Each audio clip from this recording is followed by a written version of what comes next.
Let's call the meeting to order. Stand for the Pledge of Allegiance.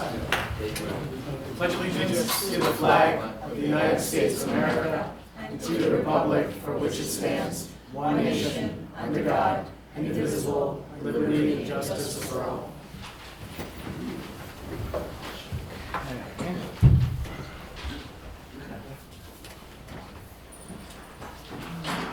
So, first up, we have the first public hearing on term limits for town board and town supervisor. Can I get a motion to open the public hearing? So moved. Second. Ms. Elman Reyes? Yes. Ms. Michaelozzi? Yes. Ms. Scott? Yes. Mr. McCarty? Yes. Supervisor Wojciechowski? Yes, okay. So now, term limits, I think, this is for the public. I know we've had this posted online. We've had a few different work sessions and town board meetings where we've spoken about this. Basically, what the proposal is with this local law would basically be to establish term limits, 6 2-year terms for a total of 12 years for town supervisor, and 3 4-year terms for the town board for a total of 12 years. The way this process works out is, town board introduces a local law, we have a public hearing, we close the public hearing. If the town board decides to move forward with that, it then moves over to the Board of Elections, because this has to become a ballot referendum, and it would be on the ballot in the fall, subject to approval by the voters. So that's sort of the step with this local law and the next one that we're going to discuss. So let me open it up to the public. Is there any public comments on the term limits local law? Yes. Thank you, Nancy Bryan. I don't agree with this at all. I believe that a comment was made at a prior meeting that the voters can decide whether they want somebody in office or don't want somebody in office. So the other thing that I find particularly disturbing is the purpose of this local law is to promote the public health, safety, and welfare by enacting or amending Chapter 53 of the Town Code Terms of Office. It certainly doesn't sit right in my head that this is going to promote my public health, safety, or welfare by having term limits. So I really don't agree with this at all. I think it's up to the voters to decide whether they want to keep somebody in office or not keep them in office, and I don't feel that this is necessary. Thank you. Thank you. Yes, anyone else? Yes, Richard Rodazzo. I think this falls in the category of trying to fix something that isn't broken. There's certainly never been a problem in terms of the number of terms that public officials, supervisors, and council people have held. And what you're really doing is, and quite honestly, for a community the size of Cornwall, but even if you look around, smaller than Cornwall, bigger than Cornwall, I think you'll find very few places that have term limits for local government. It's just not needed. This is not like Albany or Washington, where you become power brokers the longer you're in office, and you generate all kinds of money into your pot. That doesn't happen here. What you're really going to do is prevent people from participating in local government who have experience and institutional knowledge. You're going to take that away for absolutely no reason. We haven't heard any good reason. We haven't heard a single cry from the public, and this is just a whim that someone is really advancing. And I think what Ms. Bryan said was one of the things I was going to say. It's up to the voters. If the voters want to continue to elect someone to those positions, that's entirely up to them. If they choose not to, which happens on occasion, that's entirely up to them. But I think the second part of it is, any town supervisor or town council person that believes in term limits, they can self-impose it. They can declare that they're going to limit their terms no matter what to X number of years in office, and they won't run for re-election. So you're working on, with all the issues we have, the board's been a very busy board. You're spinning your wheels, you're wasting your time to try to impose term limits in this small community. There's no benefit to be derived from term limits on those positions. Thank you. Thank you. Is there anybody else? Yes. Hello, Christopher D. Filippi, 30 Hazen Street. I just would like to say I am in support of term limits for the board. Personally, I feel that it's not a decision for anyone on the board. Personally, I think it's a decision for the people. I think as a voter, personally, I think incumbents tend to have more name recognition, also have more funding and fundraisers, and it allows just an advantage to others who may be interested. So I am in favor of that. Personally, for the town supervisor, I think a 2-year term is too short for the role. I don't think there's enough time to even get acquainted. The town board, the 4-year term, at least support of that. But I do encourage the board to move ahead and allow the people to decide on if these term limits should be allowed or not. Thank you. Is there anybody else? No? Okay. Board? I mean, I think I would have the same question as Mr. Randazzo had, which was the purpose for the proposition.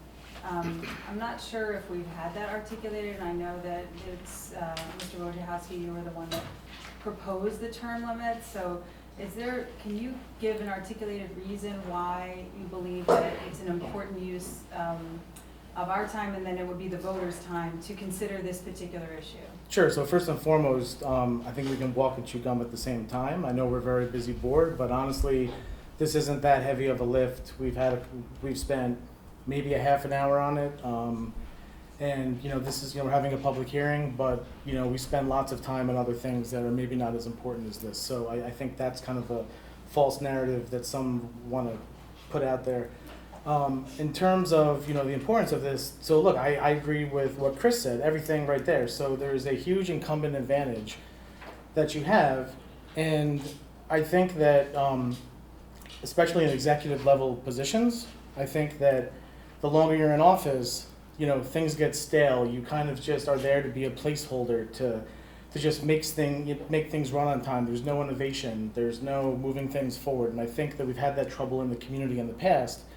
And I think that as a way to preempt that, this is one way to do that. And so there are in terms of other communities, most communities that put in, I shouldn't say most, but some communities that put in place 4-year terms, they often combine it with term limits. And that is often what happens. And I know that we're only doing this for the town clerk, which is an administrative position, and we'll get to that later. But in terms of town board and town supervisor, yes, I do think that this will help us to sort of turn these seats over. 12 years is plenty of enough time. We have a large enough community where we can turn things over, and there's plenty of people that will run for these offices, and quite frankly, it'll be incumbent upon people that are in office to, this will also send a signal to people in the community, hey, I might be able to, to have a chance at doing this, and that there's not somebody that's there for 28 years, et cetera. And so this will allow people to think it's possible to run for office as well. So there are plenty of communities that have these 4-year term, or that have these term limits, and I just think that really let's put it up to the voters. I mean, again, like some have said, the voters have to decide this. Why don't we let the voters decide? And if there's people out there that want to make the case to the voters as to why they shouldn't, but let's put it on on the ballot. It'll be on the election, and let's let the voters decide. In November. I mean, quite frankly, it's going to be the same thing for the for the town clerk as well. And I say let's have the voters decide this. I mean, I think it's very interesting your comments about encouraging additional people to participate. From my perspective, I think that a lot of times term limits are proposed to thwart things like self-enrichment and fraud among elected officials. So I was just kind of not quite understanding why you would seek to impose term limits here where no one enriches themselves by being on the board or being a supervisor. And I don't think that given the turnover on the board that we've seen historically, generally people do come and go within 4 or 8 or 12 years. I think it's an outstanding member of the board that was on the board for longer than that, and we had a supervisor that was a supervisor for longer than that. But I think it's a very rare example, so that's why I was wondering what your perspective was. Thank you. Anybody else? Yeah, I also agree with our Councilwoman Mays speaking about, there has been good people and bad people on board, and I don't understand why we're doing this to present, the bad side of the coin, to have people that maybe do fraud or just not standing up to the standards of a council, person or a supervisor. But yet, someone who's very good and very well liked and is really taking charge of the town, may want, or the people of the town may want that individual to stay on longer. So I do see that argument, very clearly. But I also see the argument when we could also look at, the term limits and stuff, and allow the people to actually vote in November and choose. So there's two arguments out there, definitely, that I see. It's a very difficult one to choose. The people are going to choose anyway, whether they, we don't do term limits, and if they choose, if they don't like you as a councilwoman or person or supervisor, they could vote yeah out of office and pick somebody else, no matter what, or they could vote yeah and they already have a limited amount of term of 12 years, whether it's 2, 6, or 3, 4. That's it. Do you have anything to say? I don't want to. I'm waiting for you. No, go ahead. Okay, I'm just, I actually am in agreement with Councilwoman Evelyn Reyes for the following reasons. Number one, I think this is a form of voter suppression because you are limiting the candidates. The voters are going to vote out, say, incumbents that are not effective, or the voters feel that are not effective. The other thing I want to say is that we recently had a board member that was one of the longest serving ones to my memory, who actually self-imposed. He chose not to seek re-election. So that's one of the reasons, two of the reasons I don't agree. The third one, I'm going to say I do think it could prevent,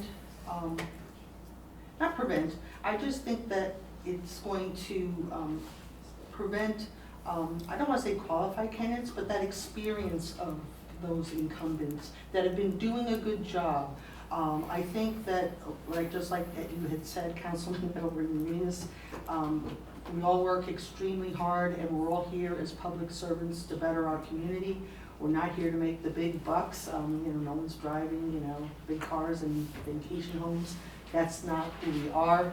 I will agree with Councilwoman Michael Rossi. I can understand the president and Congress because you're talking millions of dollars that go into campaigns, and on a local level, it's not to that level.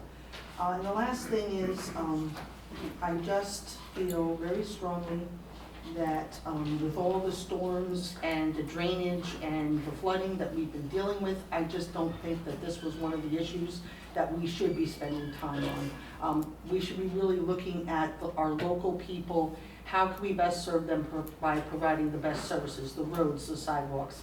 And so with this is why I do not agree with this proposal. Thank you. Councilwoman? I also want to say that I personally believe that it's a great idea for a couple of reasons. The number one is, as we know that we're not comparing the local level governing to the national level. However, in the past, a very bad decision or bad judgment could cost the town millions of dollars. So with having term limits, we make sure that if there is a person who was a supervisor or councilman or woman did not make a good decision, will not come back after 12 years. I think 12 years is a long time. And if it's on the ballot, people who are going to choose this person or another candidate, they can just come and vote if they want the term limits or not. I think it's up to the public. I would be supporting that. That's all. Okay, is there anyone else before I close the public hearing? Can I get a motion to close the public hearing on term limits? So moved. Second. Ms. Edelman Reyes? Yes. Ms. Michaelozzi? Yes. Ms. Scott? Yes. Mr. McCarty? Yes. Mr. Wojciechowski? Yes. All right, can I get a motion to open up the public hearing on extending the town clerk's term to 4 years? So moved. Second. Ms. Edelman Reyes? Yes. Ms. Michaelozzi? Yes. Ms. Scott? Yes. Mr. McCarty? Yes. Mr. Wojciechowski? Yes. Okay, so in similar manner to the process for term limits, what we're proposing to do here is to extend the term of the town clerk from 2 years to 4 years. This would then follow the same. This has been following the same process where we basically have introduced a local law, have a public hearing, close the public hearing, and then if the town board decides to pass the local law tonight, this then puts it on the ballot in November for voters to decide whether or not the term of office for the town clerk should be extended from 2 to 4 years. So can I open this up to the public for public comment on this? Is there any public comment on extending the term of the clerk from 2 to 4 years? No? Board members? Anything? I mean, I think this is very widely accepted amongst us that a 2-year term for the town clerk is a very, very short period of time for a job like this that has such a learning curve and so many important responsibilities. It also will line up the other positions so that there is a balance of the electorate. So every 2 years, the 3 members of the board are chosen. And then on the off years, you'll choose your receiver of taxes with one of those cycles, and then you'll choose your town clerk with the other of those cycles. So everyone's on a 4-year cycle, except for the supervisor that's every 2 years. So it just balances also the slate of individuals that the voters have to choose from. I always feel that the 2 years term for town clerk was always too small. And then from the beginning, that it should be extended to 4 years. I'm in total agreement with this, with this policy, myself personally. That's all I'm saying. I'm gonna just repeat that I would like to leave it to the public to choose. And if, going back to Karen, you're saying that it requires learning the whole job. It's same with the supervisor, whoever gets elected. 2 years, I think it's very short time. Any project we start, which you have seen, it doesn't even get in the middle before we have to go back to the election. So I think those two are hand in hand, and leave it to the public on the ballot. And Councilwoman?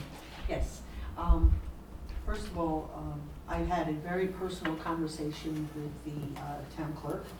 I told her my objections was not about her personally, that how well or how she wasn't doing her job. It really is. I'm trying to be consistent.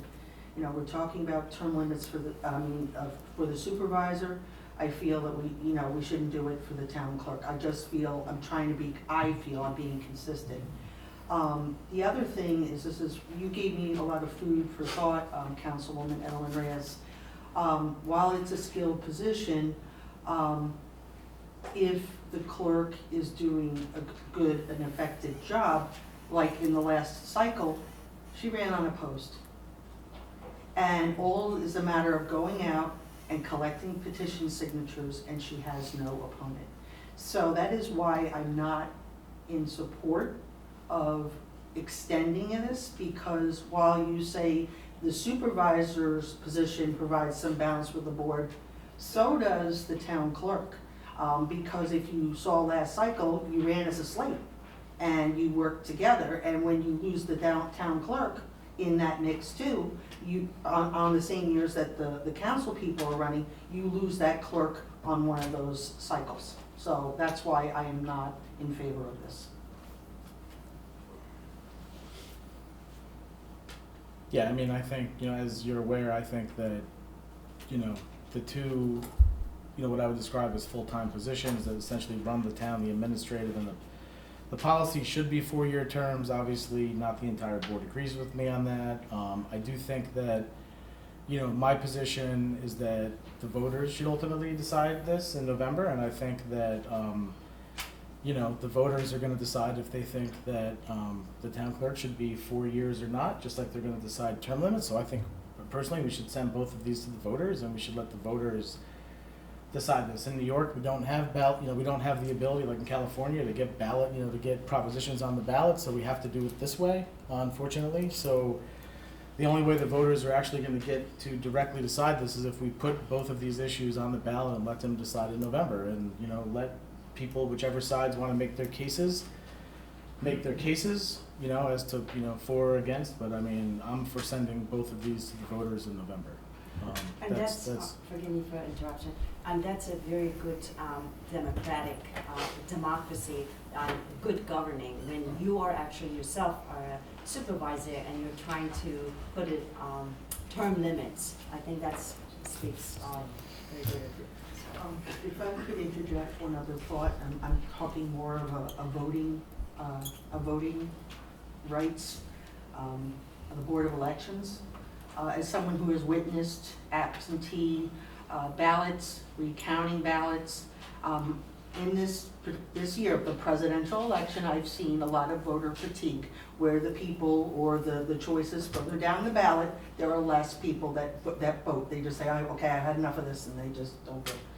I don't think that this being on the ballot is basically going to be representative of the population of voters here in our community. That's my other reason. No, I mean, look, I get that. When we look at I've seen it. when we look at when Tim ran in 22, he actually got more votes than the governor, and we had amongst the highest turnout. No, I'm just saying This is the presidential we had elections, it's different. yes, we're going to have even higher turnout. So I actually think more voters will decide this than not, and I think that's what's going to. I hope I'm wrong. We have. I think the I hope ballot I'm concern, wrong. the ballot concern is real though, and in terms of the town of Cornwall, because the only elected official on the ballot this year will be one of the town justices. And so it will be one town justice and hope, at some point, maybe 2 questions. I just hope that the Board of Elections doesn't stick our questions on the back. Yeah. That makes it really difficult, and it's difficult for people. It's not just exhaustion or fatigue, they don't see the back.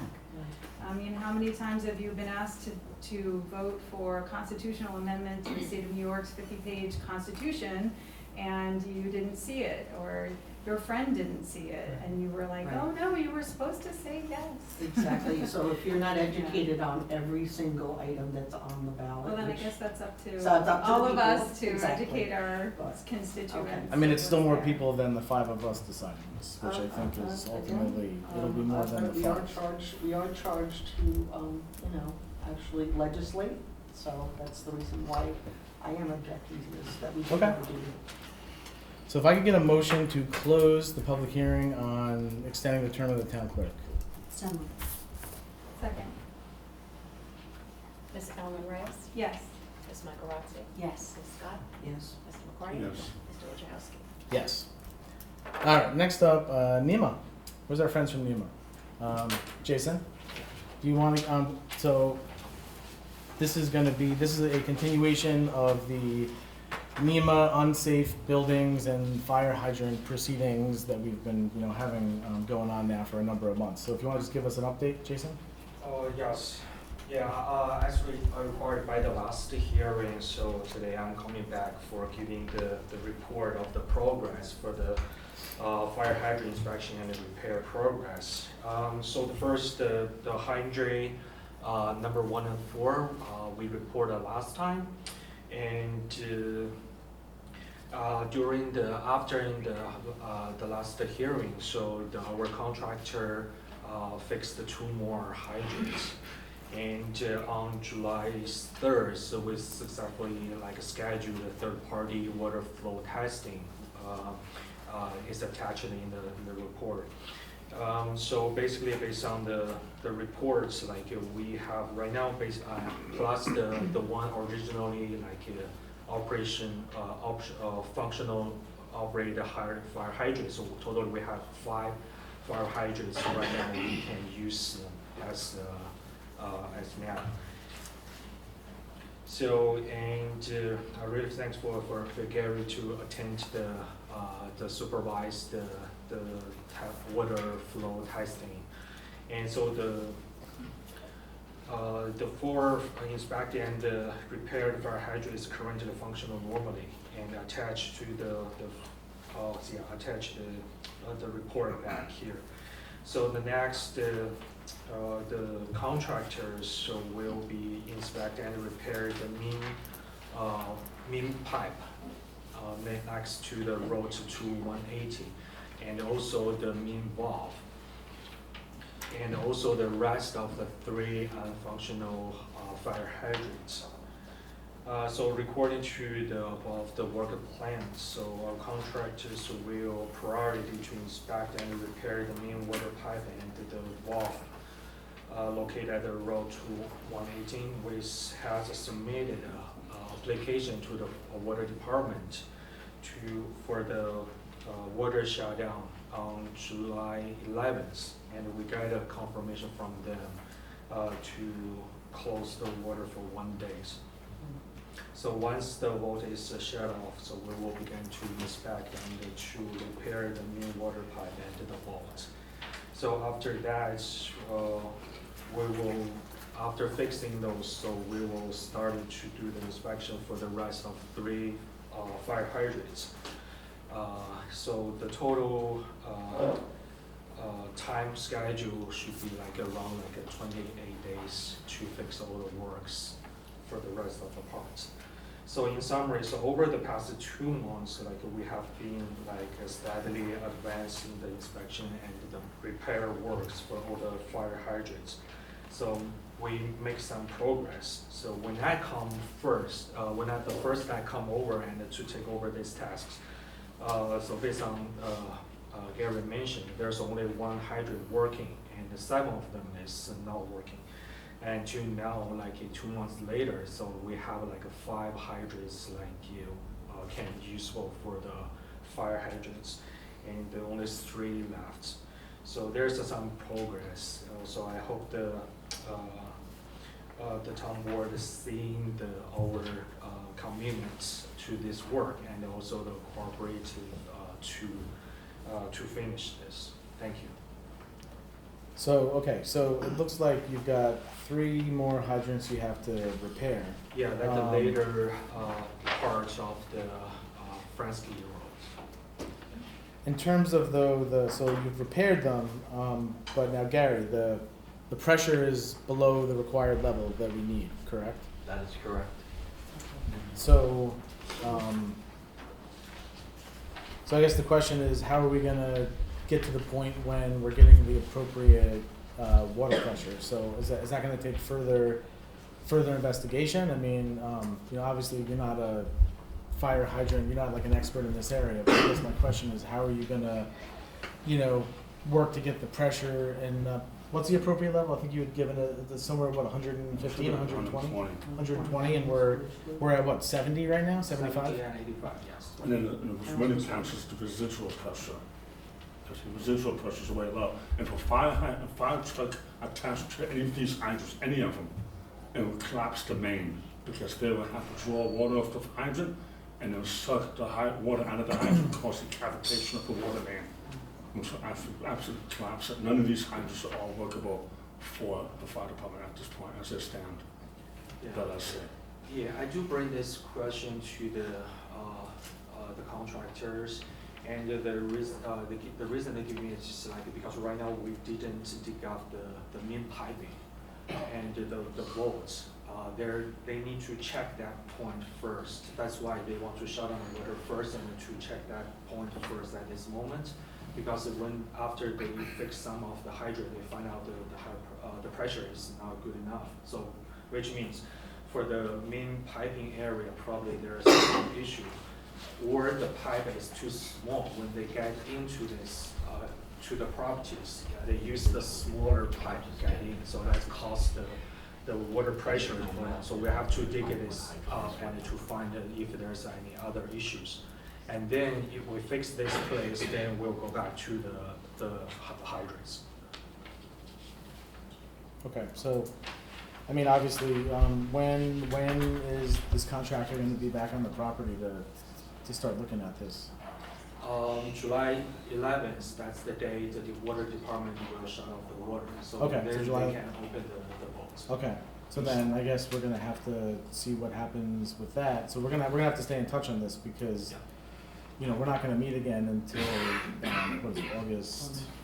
Yeah, what is it, August 13th? So we're gonna need to stay in touch on this because we're gonna need to have, you know, once you've looked through that and you see if there's any obstructions in the line, if the line's collapsed, broken, whatever it is, we're gonna need to know because if it's not gonna be functional, then we're gonna have to, you know, probably have a discussion with what, the fire department? Yeah, Josh, if I could. Sure. Technically, this is a continuation of the hearing on the unsafe property proceedings.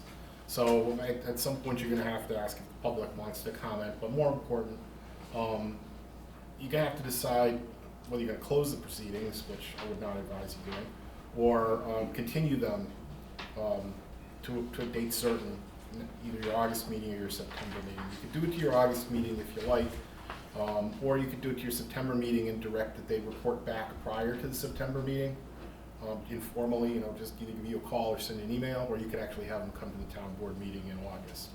But I think that's where you have to leave things off as far as that goes. In the allusion to the fire company, my understanding is that NEMA plans to open up in the fall. They're gonna have classes again. Yes, based on schedule, I think we can fix all the hydrants before the next semesters. That would be wonderful if that could be done, but if there's a problem or if there's a delay, the town's gonna need, I would think, some sort of assurance that if there's a fire at the property while you have students there, the fire can be extinguished. So I don't know if you wanna work with the fire company to say there's an alternate plan to provide water, or you wanna have your engineer work with the town building department, but I mean, I would think that the town's going to want some sort of assurance that, again, there's you know, firematic system in place for this. If the hydrants don't work, they really aren't, you know, good for much.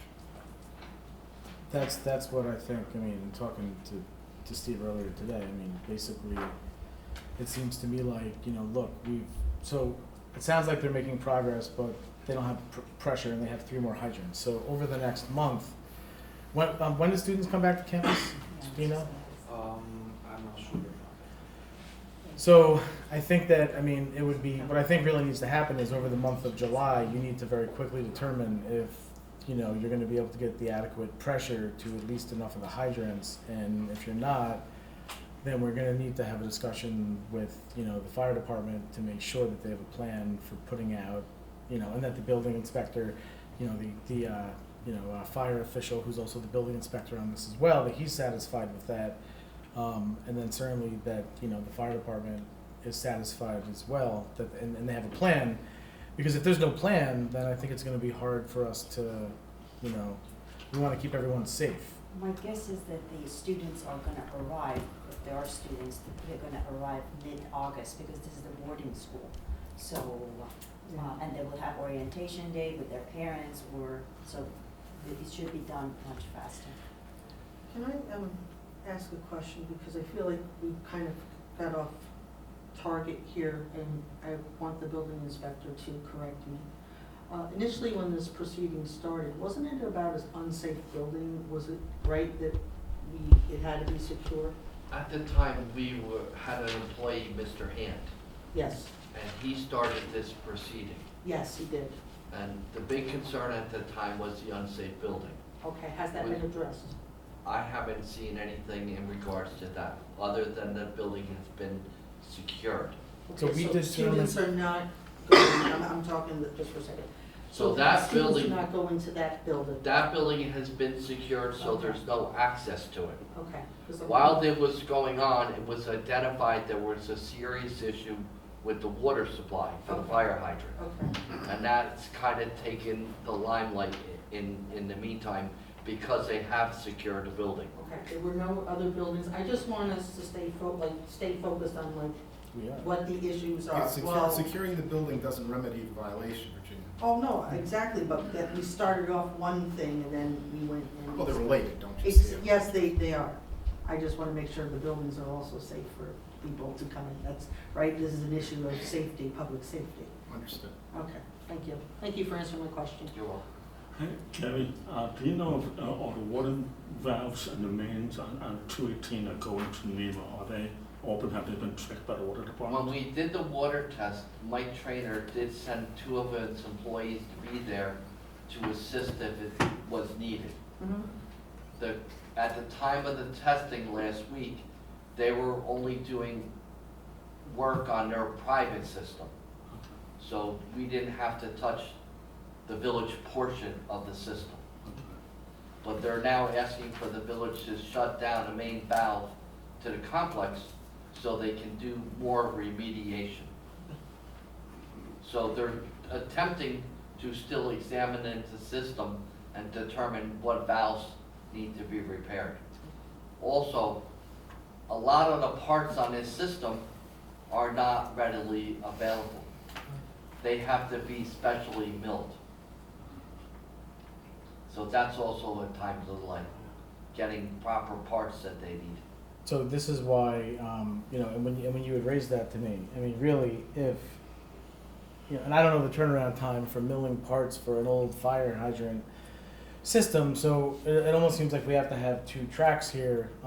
We need to, they need to figure out how to get pressure by doing the tests that they're gonna do, but we almost immediately need to figure out, is there a way that we can put a fire out on this property? Because I think that in all likelihood, you could identify a whole bunch of things, but then what if we're 90 days into having to have special hand fabricated parts to the hydrants? So we almost need to have this discussion now in July, to make sure that there's a way to put a fire out, and that, and that the fire department and the fire official here are, agree on that plan, I would think.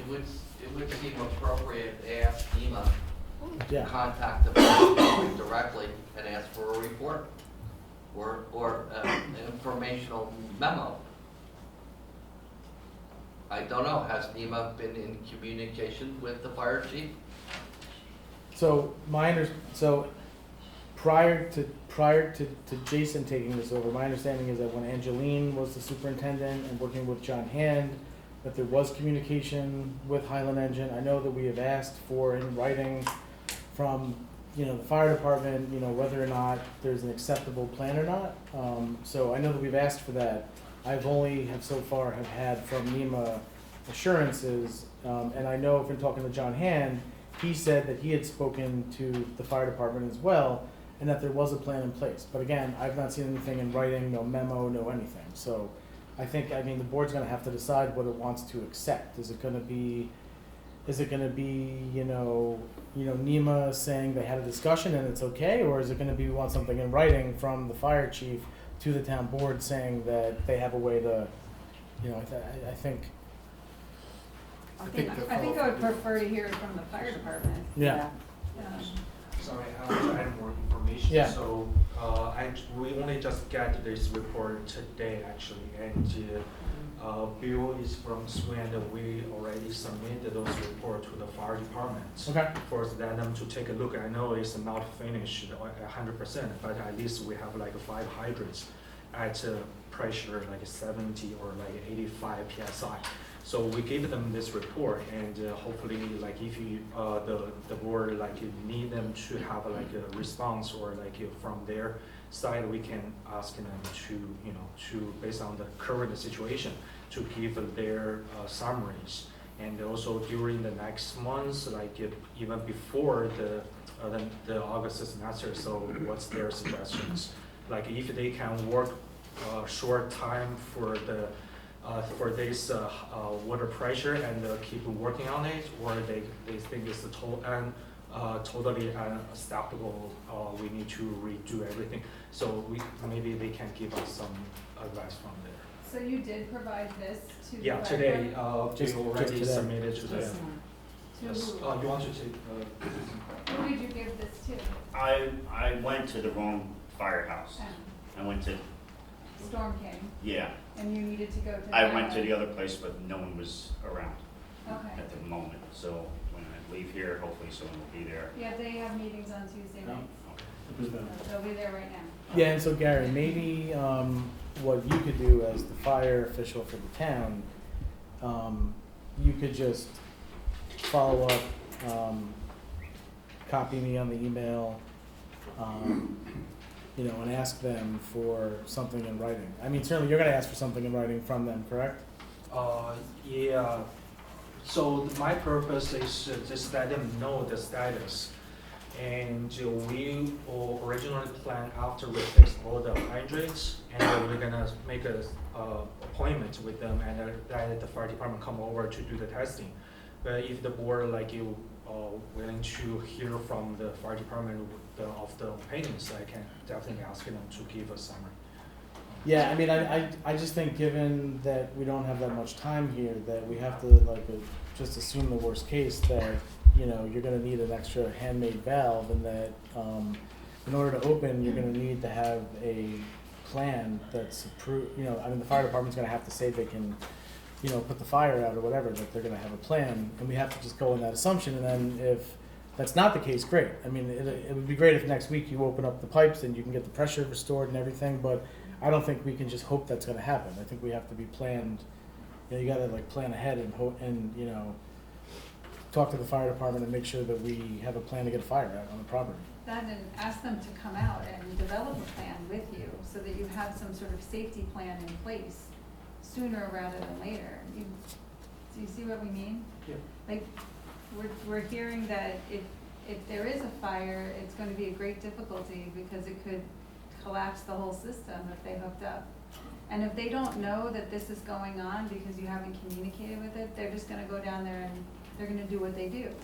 So you really need to go there now and start talking to them and be in communication with them, preferably in writing, so that when you come back, you have some sort of trail of communication that we can review and be assured that you are communicating with the experts, the fire department. Okay? Yeah, sure. Thank you. Steve, what is the town stuff going through right now? I'm a little confused with all this going back and forth. Like, what is the next step? Now we know how many hydrants are not working. What's the next step? They got just something. Yeah, I know. So, None with the pressure. So we need to be assured that there's, yeah. safe, so he's gonna work with the So, fire department. So who we'll did do these alternate reports? plan. Yeah, that's the third party like you, Fire specifically to doing the water flow testing. I guess there's one report by Campbell Fire Protection says the hydrants operate properly Yeah. and the zero flow. Zero flow. That's the, didn't read on P2. So, I don't know what, you can't say it's operable, there's no flow, there's not enough CPM. I would, have to double check the reports. Tim, do you see what I see where it says, the flow, on number 14, on each of the lines, it says flow test report GPM 336. Gallons per minute.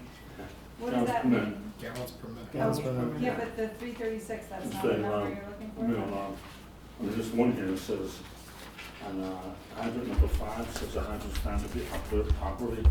GPM is not listed because the peak reading, which is what is the reading for the flow, is 0. All right, thank you.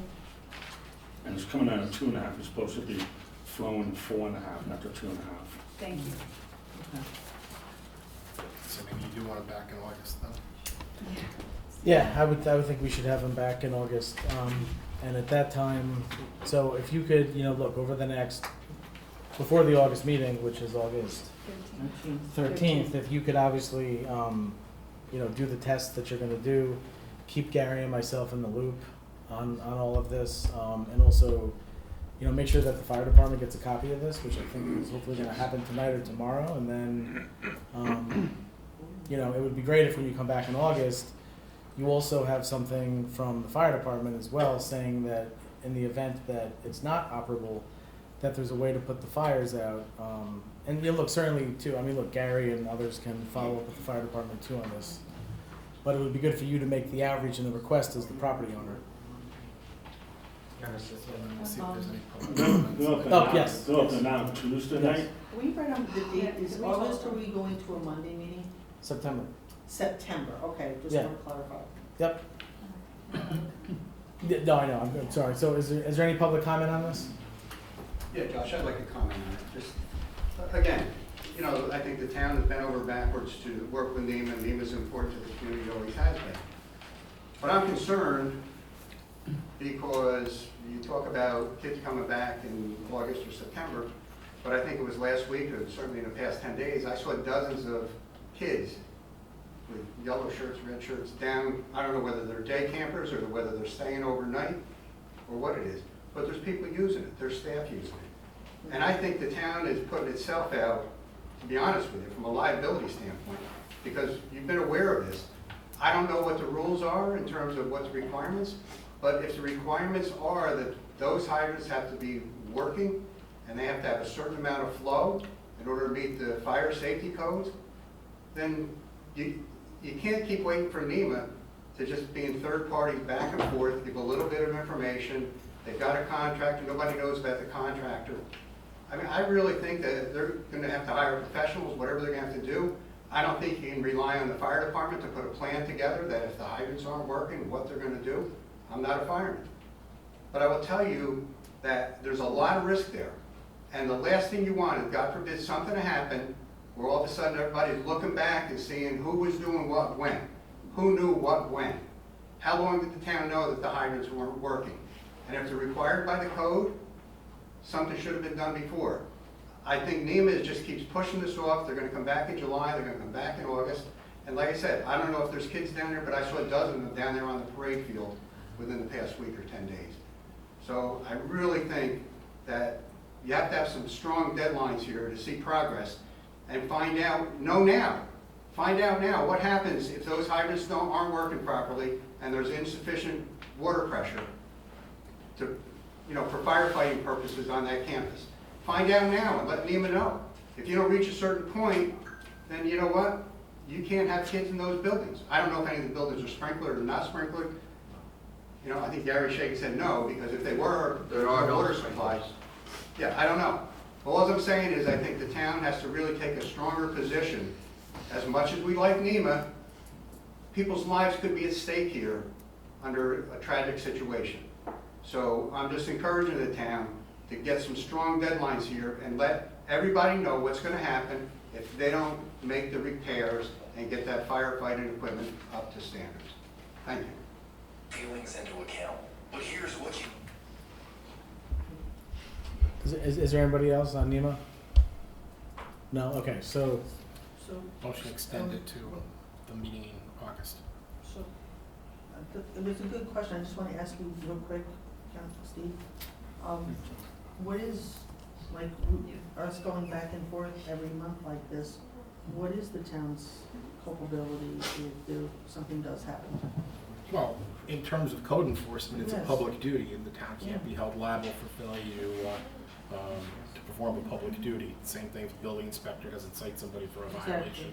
Unless there's individual duty, special duty taken on by the town to someone, liability is very limited, if at all. Generally speaking, you can't be held liable for that type of thing. The bigger question is, I mean, it's been asked, what happens if they don't comply, if they don't, you know, they don't live up to the deadlines? And the answer is that the building inspector could shut them down. He could condemn the building. It's like any other building that doesn't have sufficient sprinkler or fire safety in it.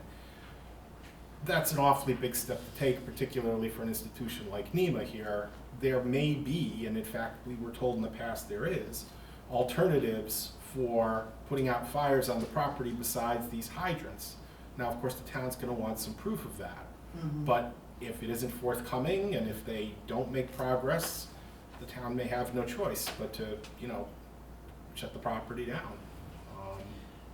Hopefully it doesn't come to that. So this would be one of the cases that we had voted last month, right? If there were code. I'm sorry, I can't hear you, Virginia.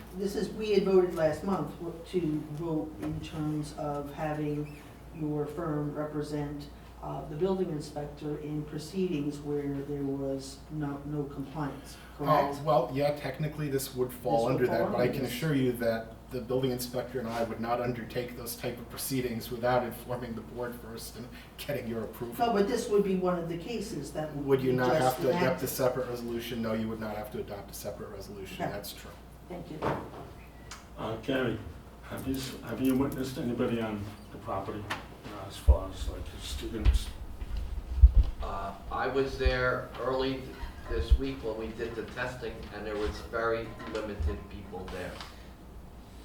Is there a camp going on, Jason? Or is it just random? There was more administrative people there. Okay. I did not see any students. So there's no any kind of camp activities that are going on at NEMA at this time? You don't know, I'm sorry. How about the gentleman behind you? No, there's nothing going on right now. Okay, thank you. Do we have a date of when they are coming? Scheduled to start filling the dorms? Probably the last week of August, I'm assuming. Do you hear that, Jason?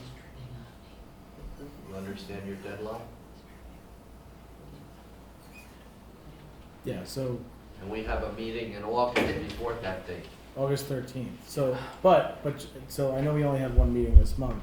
It doesn't mean that, and we've been in touch throughout. I mean, this is how Gary was able to witness the, to go over there. So obviously,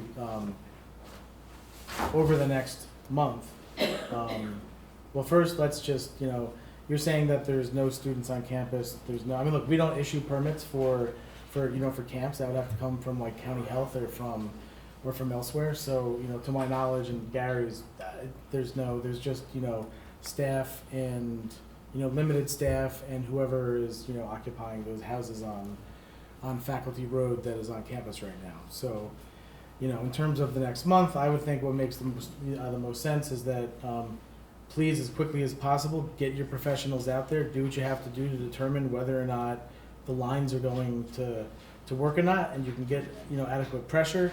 At the same time, reach out to the fire department like we had asked. In the past, and I know that this has been said at previous meetings in the past when John Hand was dealing with this, who had said that there was a plan by the fire department to put a fire out in the event that there is a fire. Now, I'm just saying, but we've never seen anything in writing to that effect. And it sounds like the board wants to have a little more assurance than the fire department has a plan. We'd actually like to see something on paper that, lays that out, and that is, satisfactory. So, I think that, if we could, hold this open until August 13th. We'll come back on August 13th. You're going to need to have made substantial progress, and you're going to need to be able to show us something from the fire department. It sounds like kids are due back the last week in August. Obviously, if that changes, we definitely need to know. So, I mean, certainly, and I think we can be in touch with the superintendent or, the commandant, and we can ask them for a more firmer date. But as soon as, we want to make sure this is fixed before substantial numbers of people start coming back on the campus. So that's going to, I don't think the board's going to deviate from that. So, Could we possibly, instead of extending this to the August 13th, can we give them 2 weeks and let's see what progress they make, or 3 weeks? And but we don't have another meeting I scheduled. know they can come back to you and, report or email something. He's asking if they continue. Yeah. It's a public Okay, hearing. yes. It's still open, public hearing still open, you can't. I mean, just to update Josh to say if they've done anything, so. All right, so I think what makes the most sense here is let's extend the public hearing to August 13th. Have them come back. They need to make substantial progress. In the meantime, Jason, please do those things that we have mentioned and continue to talk to Gary and I. I mean, we're going to follow up with you along the way on this too. Sure. So, if I could get a motion to extend the public hearing to August 13th. So moved. Second. Ms. Edelman Reyes? Yes. Ms. Michael Rotzi? Yes. Ms. Scott? Yes. Mr. McCarty? That's the last one. Mr. Wojciechowski? Yes. Okay. So moving on. Public comment on agenda items. Is there any public comment on agenda items? No. Yes. James Boyle, I live out in Salisbury Mills. Okay. The 180 Orrs Mill project was slated to be on the docket tonight. That's why I'm here, but I understand it's been postponed to another day. Sure. And how would I get information on when that's going to happen and get information on that? Because I live within a mile of the property. I'm very interested in what's going on. Sure. So, I mean, basically, originally we thought it was going to be referred. So the planning board is yet to make the formal referral to the town board. So until the planning board makes that referral to us, we're not gonna take it up. I mean, I would say tentatively, at the same August 13th meeting, if the planning board has enough information and feels like it's able to make that referral. But certainly, I mean, it'll be on an agenda. I'm sure that people that live out in Ores Mills are gonna be very well aware of when that's on the agenda. But if you just do you follow our social media accounts, or do you look at on our website? Yeah. So I mean, we'll certainly like at least let's just say the Friday before, it'll be on an agenda. But I'm sure that one of you will probably be in touch with one of the board members. You can certainly reach out to me like the week going into the meeting and ask me, and I'll be happy to let you know. But yeah, I mean, at this point in time, we don't have a referral, and we're still kind of in a fact-finding pattern right now. I just wonder, is that property released to operate at this point? It was a private residence, and now it seems to be almost becoming an open public place. So I mean, look, in terms of you're probably referring to something that happened over the weekend? No, Okay. I just see people going there, and there are campers on the property now, and things of that nature, so just curious about the operation of the property. I mean, my understanding is right now they only have, Gary, correct me if I'm wrong, but they only have the authority for the single family home that they have on the property? That and their farming activity. Yeah, I'm so- not aware so- of any campers that so- are utilizing So- the site at this time. There are currently two there. There's two there right now. I would suggest you look up my email on the website and send me daily notices if you have anything you want to share. Sure. And I will gladly reach out to the property owner. Are we still zoned as agricultural out there? Agricultural is allowed in any residential district. Yeah, okay, fair enough. But if you have concerns, please email me and we'll look into do Very good. activities. Okay, thank you very much. Okay. Is there anybody else comment on agenda items? No? Okay. All right, so let's just move on to this real quick. So this is just, we have correspondence from Mill Pond Condominium from the owner Isaac Landau. Board members should have a copy of the letter from Mr. Landau, who's basically asking us to, he understands there's $150,000 in the Majestic Sewer District, which is a single property sewer district, and he is asking that the funds can be used to pay for a improvement project in the district to extend a septic system on the property, and he is asking that the town board would have to authorize this because it's in a we control how expenditures are made from that district, so he is asking that we do that. We have the letter. I'm going to refer it to the town board, or I'm sorry, to the town attorney and engineer, and I think we should probably talk about this further. But this is just acknowledging the request. I don't believe anyone is here from Mill Pond right now, so.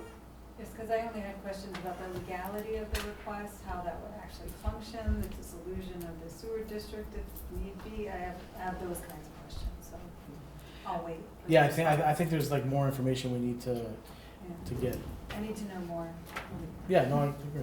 You should call me. I'll call you. Yeah, because I know you had a recent meeting to discuss this. Has there been any updates to? Well, the request was to either permit enter this into the particular footprint? builder to go to the Firth Cliff District, Right, or that was the request. But Right, my, okay, so it's my retort was, what's wrong with Majestic? And then the next thing I hear is this. okay, So that's where it is. It's- Okay. I've learned not that much more in the interim. okay, so we know more information from. No, Louise because I who asked actually- for the information about the Majestic Sewer sewer district and its connection to New Windsor and why it's not operational and what the status of the DEC report on the pipeline that goes, or used to go under the Mudna and now apparently is suspended above, or some other report, and I had no proof of it, so I was asking for proof Sure. and I didn't get any. Okay, about this. in the letter from Jehovah's, is that correct? Mr. Right. On paragraph 2, I believe it's line 6, it states that the reason why they were terminated from New Windsor sanitation was because of. Right, I was No. looking for proof from third That- parties, that not any more statements from them. Right, you wanted. No, no. And that letter was from them, The- so the that's admit- why I was asking The for. lawyer was admitting why New Windsor terminated them. Because of- Okay, I was asking for, like, Yeah, you want proof, like. I want proof because it was the same, Proof to me. Right. well, Yeah, I mean, I think, it wasn't the proof I asked for. yeah, I mean, she's looking. Another letter from another lawyer. Right, and I'm just concerned, you know, again, I would like to see some proof before the town expends any money on, this isn't free. You know, we have our attorneys, we have our engineers, all these things that does cost the town money.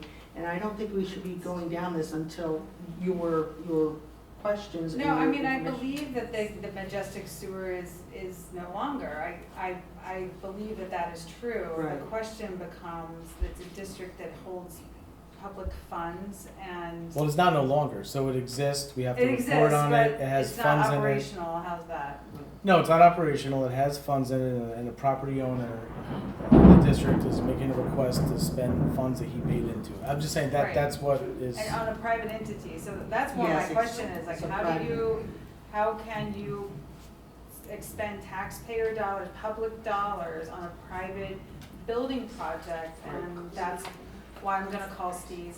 No, that's an excellent question. Call I think Steve, the same I'll call thing. Steve and see if it's even possible. I'll prepare a memo too and circulate it to everyone. Yeah. So Be nice. I think what would be nice is to tie us all in. I think some of us are getting some pieces, and others aren't. So thank you, Steve, for doing the memo. Yeah, I'll get the due this week. okay. Now, So don't as far as this, You are can you call going Then to, we got it. are you going to submit any letter of response to this? After the board's had a chance to consider it, yes. Okay, all right, because I do want to make sure that we are, answering the letters. Understood. Thank you. Okay, climate smart community resolution, so I apologize for having to, so, okay. So, if you'd like to get up and present to the, Yes. yeah. I don't know where to stand. Oh, yeah, if you want to just come up here. So actually, we've been having, I hate to You say put it. your purse in here, would you like a chair?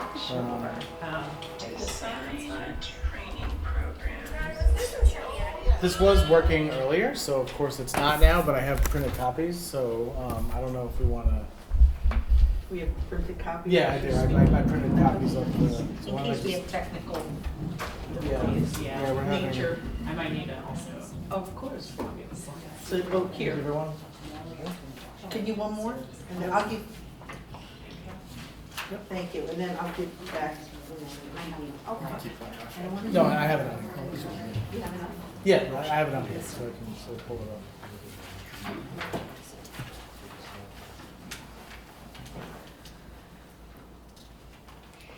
Oh, double-sided. Double-sided. Okay. Okay. All right, so basically, we have this, the Hudson Valley Regional Council. They are what I guess I would call the technical service providers to municipalities in the region for a number of different initiatives. We've been working, with your colleague, and obviously, we certainly know Carla, who's the executive director of the agency. We've been working on the Clean Energy Communities program now for a while. We have submitted two different, we submitted for the EV chargers recently for a grant. We submitted for the LED streetlight project, which got approved, so I'm hoping we're gonna get the EV chargers will be approved soon.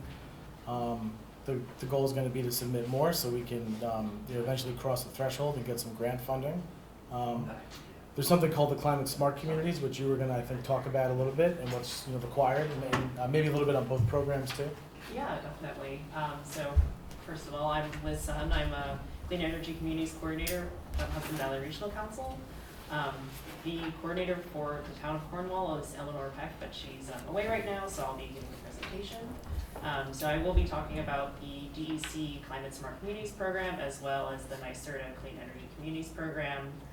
Just going to go off of the slides a little bit. So a little bit about HVRC. We are one of 10 regional councils in New York State providing technical assistance to local governments on these various programmatic areas. So things in sustainability, water quality, economic development, and a few other things. So if you have any questions about that, I'd be happy to answer them after the presentation. The Climate Smart Communities program is a recognition program. So municipalities will register and submit a climate smart application, and so it's sort of documentation of all of their work doing climate related resiliency and mitigation work to try and reduce their greenhouse gas emissions. It's not only recognition from the state, but also it helps with applying for grants to do things like creating like comprehensive plans, putting together climate action and adaptation plans, things like that. So that's sort of where the benefit of joining the program is. As you can see, there's a lot of communities that are already registered, close to 500, but only about a half to a quarter of them are actually certified. So it does take a bit of time before a community can get certified. There's a few steps that have to go into it. On the next page shows the 12 pledge elements. So basically, when you apply, you have to submit documentation for certain actions, and the actions fall within one of these 12 pledge elements. And so there are a variety of actions that a community can take. So things like more related to clean energy, like putting in charging stations and changing your streetlights to LEDs, like that's one category. Or thinking about flooding resilience and putting in plans to implement that to make it more, make your community less flood prone. That could be something you could get credit for in this program.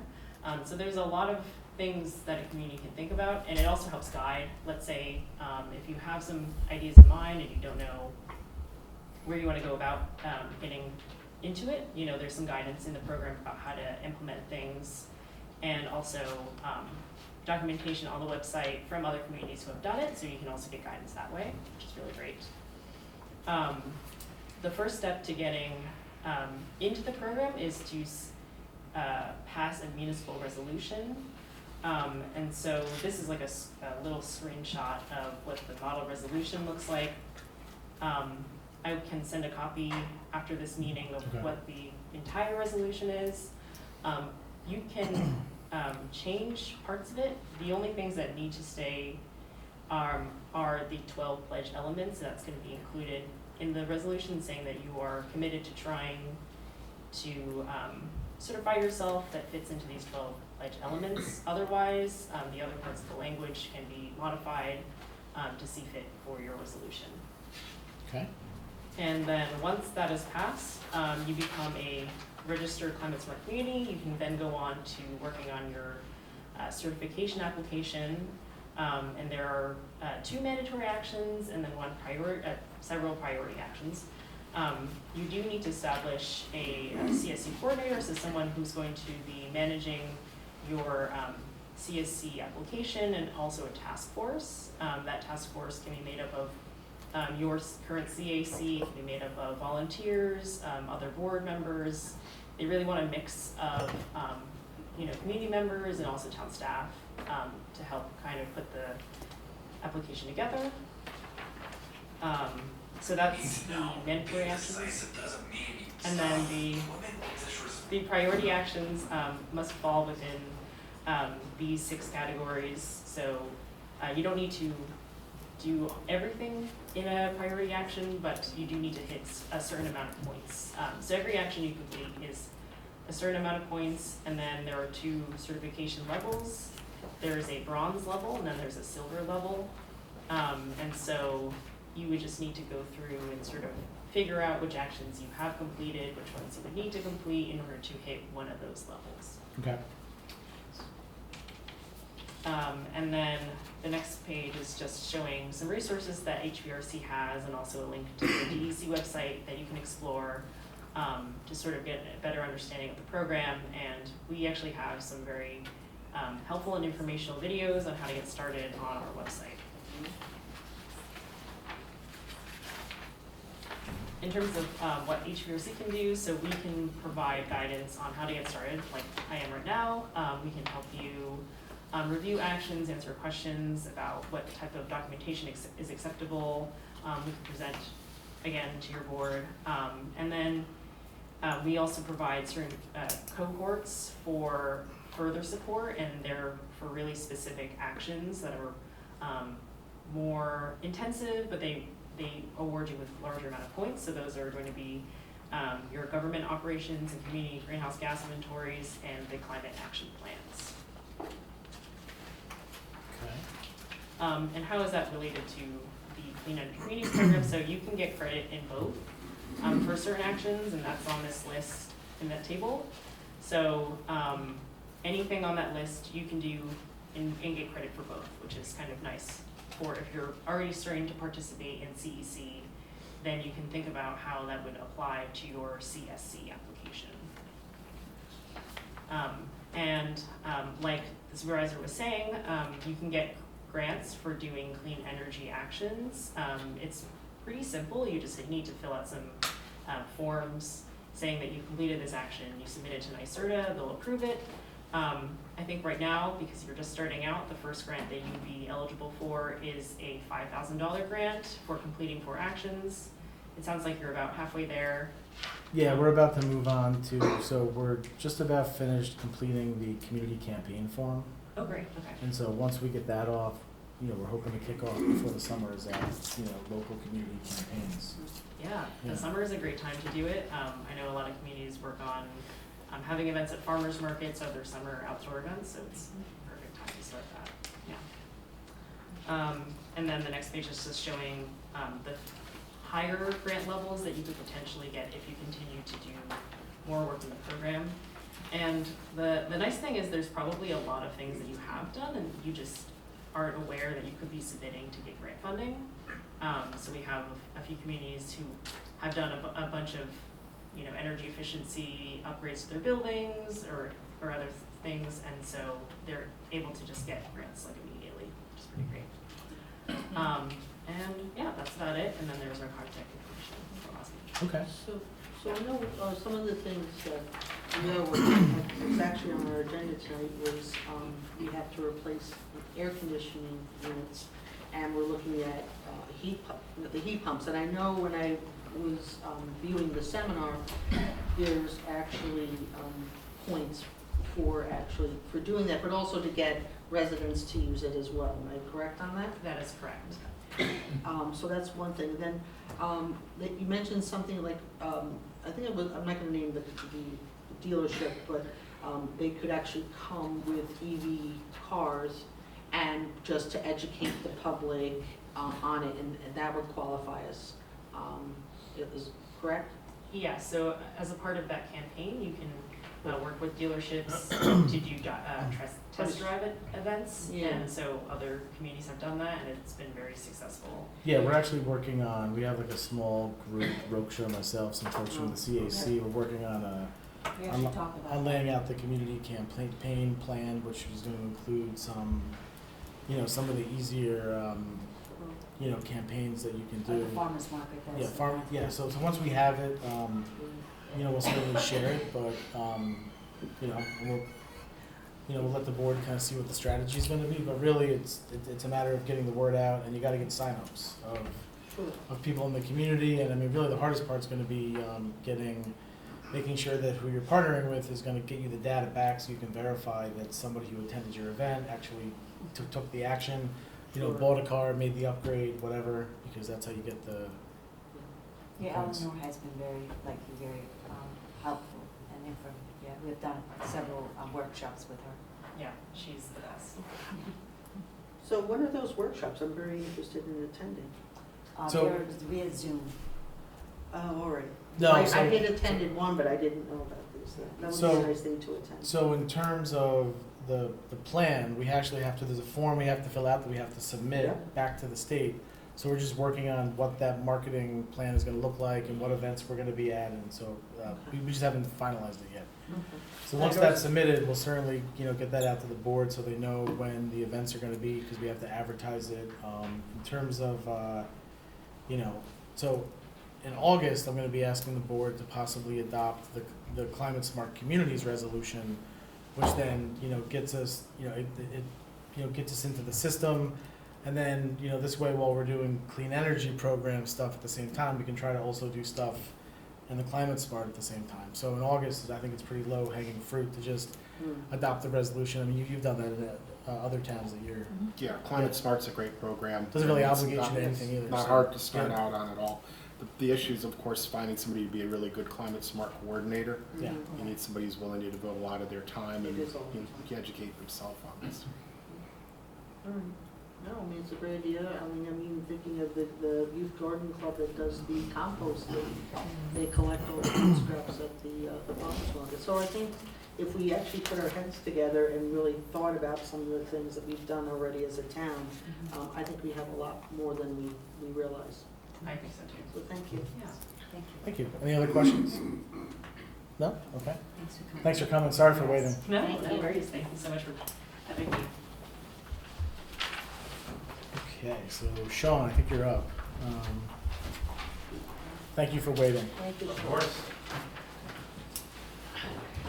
We're starting with Whispering Pines, is that correct? Yes, we are starting with Whispering Pines. So if the board recalls, there were 4 change order requests, and I'm sending in the note case of that. All right. 4 change order requests for Whispering Pines. The first one for some downtime crossing Shore Road, which in my opinion was caused by Central Hudson.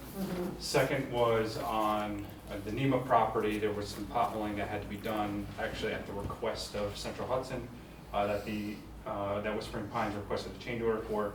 Number 3 was a crossing of 218 that's yet to be done into the NEMA parade field. That's the last 70-foot section that has to be completed.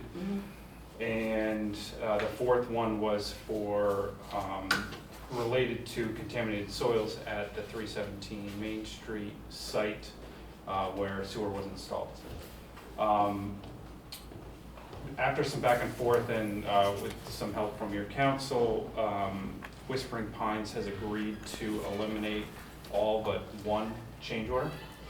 That being the 218 crossing, since they had rented equipment and personnel on site ready to go when Central Hudson told them that they could not proceed with the crossing due to concerns and potential damage to Central Hudson's gas main. Is that number 2? I'm sorry? Number 2. That would be number, in the way that I listed it, it's number 3, but it's number 11 according to our records. And they reduced the amount of it, Sean. And on that, yes, thank you, Steve. We had reviewed what they had submitted number-wise and actually got them to reduce the amount based on our records for their manpower on site those days. So that being said, my recommendation at this time, in order to try to get the project completed, since this is the last holdup to allow Whispering Pines to proceed and complete the project, would be to adopt the change order so that we can get this project wrapped up. We can get the restoration work too, which is also holding up. This change order is holding up the restoration work with it, which is a lot of finished asphalt on several town roads and some private property. The only issue with it, Sean, and I don't know if I mentioned, I think I mentioned it to you. Got it. Is that although we have an oral representation from Whispering Pines that the other change orders won't be pursued, you really want something in writing. So what we've done tonight, I don't know if, I assume you've reviewed the resolution, but I mean, is we've made the approval, the draft resolution that is, for the approval of the change order contingent upon receiving written information from Whispering Pines that the other change orders won't be pursued. And to that end, I apologize, I didn't let you know, Steve, we did prepare a field order, which is allowed pursuant to our contract, acknowledging, and Whispering Pines will co-sign that field order, acknowledging that they will not request any additional funds for those 3 other change orders. That would suffice. We need to have that. Great. I do know that the one with the soil contamination, I believe back in March of last year, the town board had decided that the town was not going to be paying for that, the owner of the property, 317 Main Street was. So we weren't on the hook for that. Well, we can say we're not gonna pay it, that doesn't mean you're not necessarily gonna see a lawsuit over it. So So, that didn't come through, that they were. well, going these to are pay. two different things, so there's Whispering, Well, I just wanna make sure there's that this money Whispering is Pines, not there's rolled Whispering into it. Pines work No, it's related just to this, the 218 crossing. Just 218 ones. I just wanna be, This change order is only for the 218 okay, crossing. and the other ones, they're not They- charging they have- anything? They have agreed to So the drop. hotel property is not gonna be for that, you know. 317. I don't- guess that was the way I was, I don't know if there will be remember any back in March payment. when we were talking about this. I don't know if there'll be payment between private property owners and Whispering Okay. Pines, but as far as the town's concerned, there will not be Okay. payment made. Yeah, the 40 you mentioned, only one, we're doing a change order for one, the other three are gonna be. Okay, The other Next. three will be dropped, correct? yes, they're, okay, they're- then that's, in terms of the piece related to the hotel, there's actually a couple things, right? So if Whispering Pines has work related to that, but then you have, so are you thinking about the, the cost of the testing and the contamination and all that? right, and That's you're also not, trying to charge the town. that's not a for Whispering the- Pines situation, that's a, It's nothing to do with this. yeah, Okay. that's been resolved, so, That's yeah. another subject. Yeah, that's a, Again, it's been a while, I just no, wanted no, to I know, come it's been back going to on it. for a year now. I know, I just wanna make sure we're losing on Yeah, that one. have the hotel paid for it. Thank you. Sure. Okay, so then we got Beatty Terrace Pump Station. Hopefully everyone can see this and I can pass it around if it's more helpful. Oh, do you need this here? I think I Yeah, gave that this. would be helpful. I wish I we had gave- it up on the TV. Well, for whatever reason, it doesn't work No when I such need it. luck, It doesn't work when I need it. It's- Sir. These are the plots there.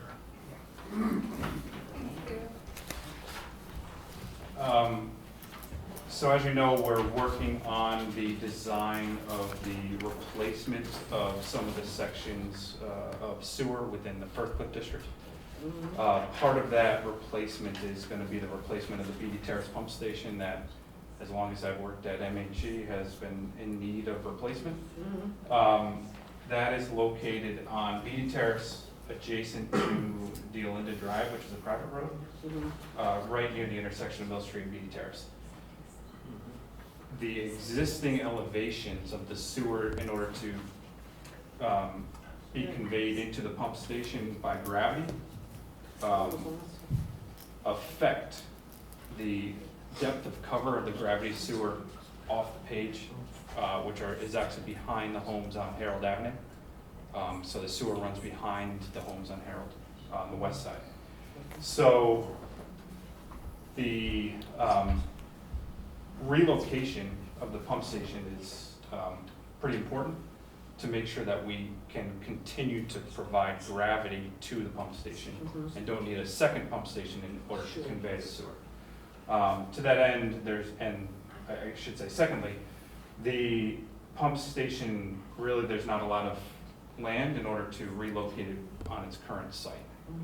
So what I've done is located 3 potential locations, one on lands of, where is it? It's not on there, excuse me. The existing parcel that the pump station is on, a little bit further down the hill. The other one is the Petros property, but in my opinion, the preferred alternative is number 1, which is located along Mill Street to the south of the Petros property on the west side of Mill Street, within Orange County DPW right away. It's the flattest spot, it's the lowest spot. We should not have issue getting gravity to that pump station location or proposed pump station location. Secondly, in my opinion, it'll be easier to get permission from the landowner in order to locate the pump station there rather than private property. This is the county property. It's the county, yeah. Okay, thank you, Sean. Sure. Essentially, in order for us to continue with the design of the gravity and the pump station, we need to know where it's going to be placed so that we can. Yeah, I'm just continue. waiting to hear back from the county, but I think, obviously last week was a holiday week, and so Right. I expect I'll hear back from them this week, because we need to just have a discussion about whether they'll even entertain it. Right. I don't know if you've heard anything, but if they are willing, then that's the route we should take, because otherwise, if they're not, then we've got to start talking to these property owners. Right, right. So, yeah, I mean, that's my suggestion. It's really up to the board whether or not they would like to see it placed elsewhere. But if you're okay, we can proceed with the county right away as the location for the pump station. You given some good reasons as to why you're proposing to put it on the county property. Sure. I think you had asked me earlier at one point, Virginia, why do we keep it on the same location? I mean, besides Right. the fact that we need a slightly bigger pump station, right? And I'm not sure if we need a bigger pump station because we're not adding any service. Right.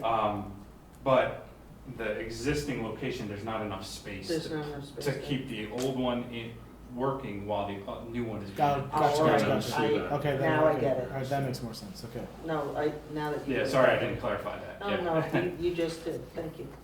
We don't want to interrupt service to all the I'm users just while it's saying, we being already had constructed. something there. No, that makes a lot of sense. Yeah.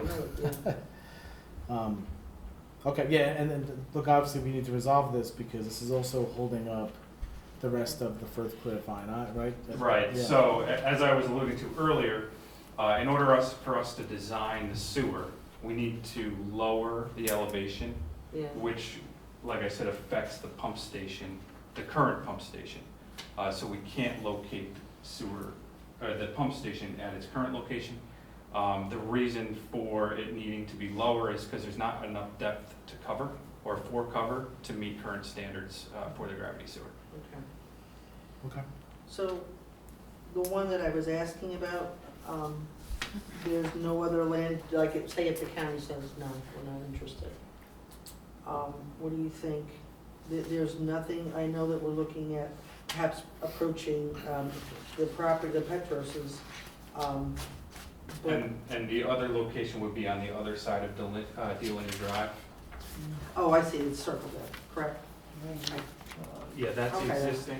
The other spot I was thinking about was potentially here, but it's not nearly as flat as the county's. Yeah, I was just gonna say, that's location. up the hill where there was like a White House, I think, am I correct? Yeah, I think there's an apartment Yeah, building there. yeah, okay, thank you. Sure. Yeah, see what they say? Okay, any other questions for the town engineer while we have him captive? No? Okay. All right. Thank you, Sean. Sure. Thank you, Sean. Thank you. All right, next up, gift of artwork, Terry Murray. So, you all have copies of the mural that Terry has, created for the town. I think many of you know Terry. If you don't, he's a pretty talented artist, member of the Cornwall Highlands Art Alliance. I think he's probably pretty well known throughout the community, he's created this mural for us, which you can kind of see. It's basically like a map of Cornwall, essentially laid out as like a mural with different defining characteristics from the bandstand in the village to uptown. It's got the Cornwall Dragon in there. It's got the Veterans Triangle in there, as you can see. So I think it's actually, it's very nice of Terry to do this for us. And he was, this would be installed behind the bandstand out front. So this is going to be like the backdrop to the bandstand out there. So it will be a backdrop for where the performers are? Yes. Okay. Yep. That's what it's going to be. I was I think- thinking you were saying the other side, that's why. No, I mean, I think it's better than like just some painted plywood, just some like white or whatever painted plywood. I think this is a much better step than that. So I hope the board is, I think it looks great. Hopefully we'll vote to accept it later. I think it's very benevolent of a local artist to actually, he's donating everything Yes. to the town. There's no insurance, no nothing. No, there's no, And I really no feel artist agreement, no He's anything. captured the spirit of what's representative of our community, and I'm very grateful to Terry for this. This is a very generous and kind gift. All right, great. Right down to the dragon kite. No, he gets it. No. He does. I mean, he grew up here. His kids are still here. He's got grandkids. You know. Can I just make a suggestion? Yes. I do suggest that you do insure it. I know it doesn't have to be short because it's not a loan piece, but it'll be out there if it gets, Well, we'll talk to if it Terry gets and see what damaged. his thoughts are. Well, it's not gonna, it's We'll gonna have to be come up owned with by a the town. value So, for it. I'm sorry, what did you say? It's gonna be owned by the town, it's not like the ones that are being loaned, that we're paying for the insurance for. This is gonna be town property, so I'm just saying, because things get tagged, as, town will tell you and stuff like that, or, if it gets kicked in or whatever, and it needs to be repaired, it might be a good idea to insure it. It's just a. Yeah, you know what I can do? I mean, look, I can talk to And it's only our, $50, so, I can talk to our broker, see how he wants to handle it. It may just fall under, because we own it, under our contents. Well, yeah, I don't wanna get carried away with insurance Yeah, I things, don't but I mean, either. on the one hand, you already have property insurance. Yeah. This would be almost like a personal articles type of thing, Is where there you have anything you get? painting. Talk to the broker, see what she says, and, Yeah. it doesn't cost a lot of money, maybe, well, I just don't. Like, he's actually gifting this to the town. It's totally different from leasing it to the town. Right, It is, but if correct? the town wanted to replace it, if it was damaged or destroyed, then you'd have to hire another person to come in and paint to replace it. Mm. It's gonna cost you money. That was my point. Mm. It's a wonderful thing. Well, see how much the premiums are. So, okay, so next up, 2 Clinton Street municipal parking. So, we have a map. I think you've all been to the ambulance building on 2 Clinton Street. This, as you know, this is town-owned property. We have a chunk of, 18 or 20 parking spots on the right side of the building. On the left, you have the spots that the ambulance personnel park on. And so, my understanding from talking to Steve is that if we want to make these more formalized municipal parking spots, we're going to need to designate them as municipal parking spots, and then we're going to have to set, I guess whatever signage we want to have, like no overnight parking available from 8 a.m. to 6 p.m., whatever, we want to. You do it by resolution, you Yeah. don't need a local law unless you Yeah. really want. No, I mean, resolution's easier, so, but, I mean, I just think this would allow us to have, look, some people park there already, but if you go down on Clinton Street, for the most part, people only really park there, like, a fall festival, maybe the 4th of July, a few other times a year, but they're open, and, no one's parking there, so I do think it would be good to have it, especially while we have the bridge construction. Maybe the patrons from Canterbury could park there, walk down Purdy's Lane, and then go over there, because I know right now they're kind of hurting a little bit from not having as much parking, and I've had them, ask me if there's anything that could be done, so certainly this might be a way if we get this up and running. The bridge project is with us until, they actually have until, I think, 2026 to complete the restoration work, so, the bridge project's gonna be with us at least for another year and a half. So this might be a way, because then we can actually, on Main Street, put a sign up that says municipal parking around back, and Canterbury and some of the other places that lost parking could let their customers, their patrons know that it's back there. It's not really that far of a walk if you go down Purdy's Lane, or if you walk around the corner. So that. There's 20 spots, 2 of which are handicapped. Gotcha, okay. Does this add to your enforcement, chief? Just plowing, that's gonna be the only issue. No, I'm just saying, I know there's a time limit for people to be parked on Main Street. Would this be in effect as well? And then do the police actually have to monitor that? I'm sorry. So I think that. I'm asking a the logistic question. I think the suggestion was just to eliminate overnight parking there, to have a signage, so it's just day parking into the evening. I wouldn't want to put a time limit on these spaces, just in, because. No, I'm thinking You know of what I mean? enforcement. I don't want to make their job any more complicated. I guess that's my question. That depends. Does it have time limits, or? That's what I'm trying to figure out, or you're saying no overnight parking, correct? Well, it would be like any other town property, closed between 9 p.m. to 6 a.m. So then this would be something Yeah, the we police would have to could just go have and the monitor. same, That's whatever, what I'm and saying. I guess I'll defer to you, but right now, I know right now. For snow events too. Have them park for snow events? Well, that might actually be an easier Do way. we Instead have of, to have that no overnight? I was gonna say, instead of having to come all the way down to town hall, they could park there for Yeah. snow parking potentially. From too. Main Street, it's Yeah. much Much easier shorter for those accessible. apartments. that No, are- I'm just saying it's a nice thing, I just don't want any unintended consequences to this, and then they have a problem with people just leaving their cars So there. Chief, it doesn't increase your enforcement difficulties if there's no time limit, just so long as it's just restricted to no overnight parking, it's really no What- difference. Do we have to restrict it to no overnight parking? I mean, you wouldn't want someone to store a car there. Eh. Do you So, see what I mean? so actually in the, past, we actually had that in the past where I We had a believe members situation. of, had left cars there for years. Actually, I think we had a situation where a car was left there for like multiple years, somebody told me. And eventually Oh, had for to- when the volunteers.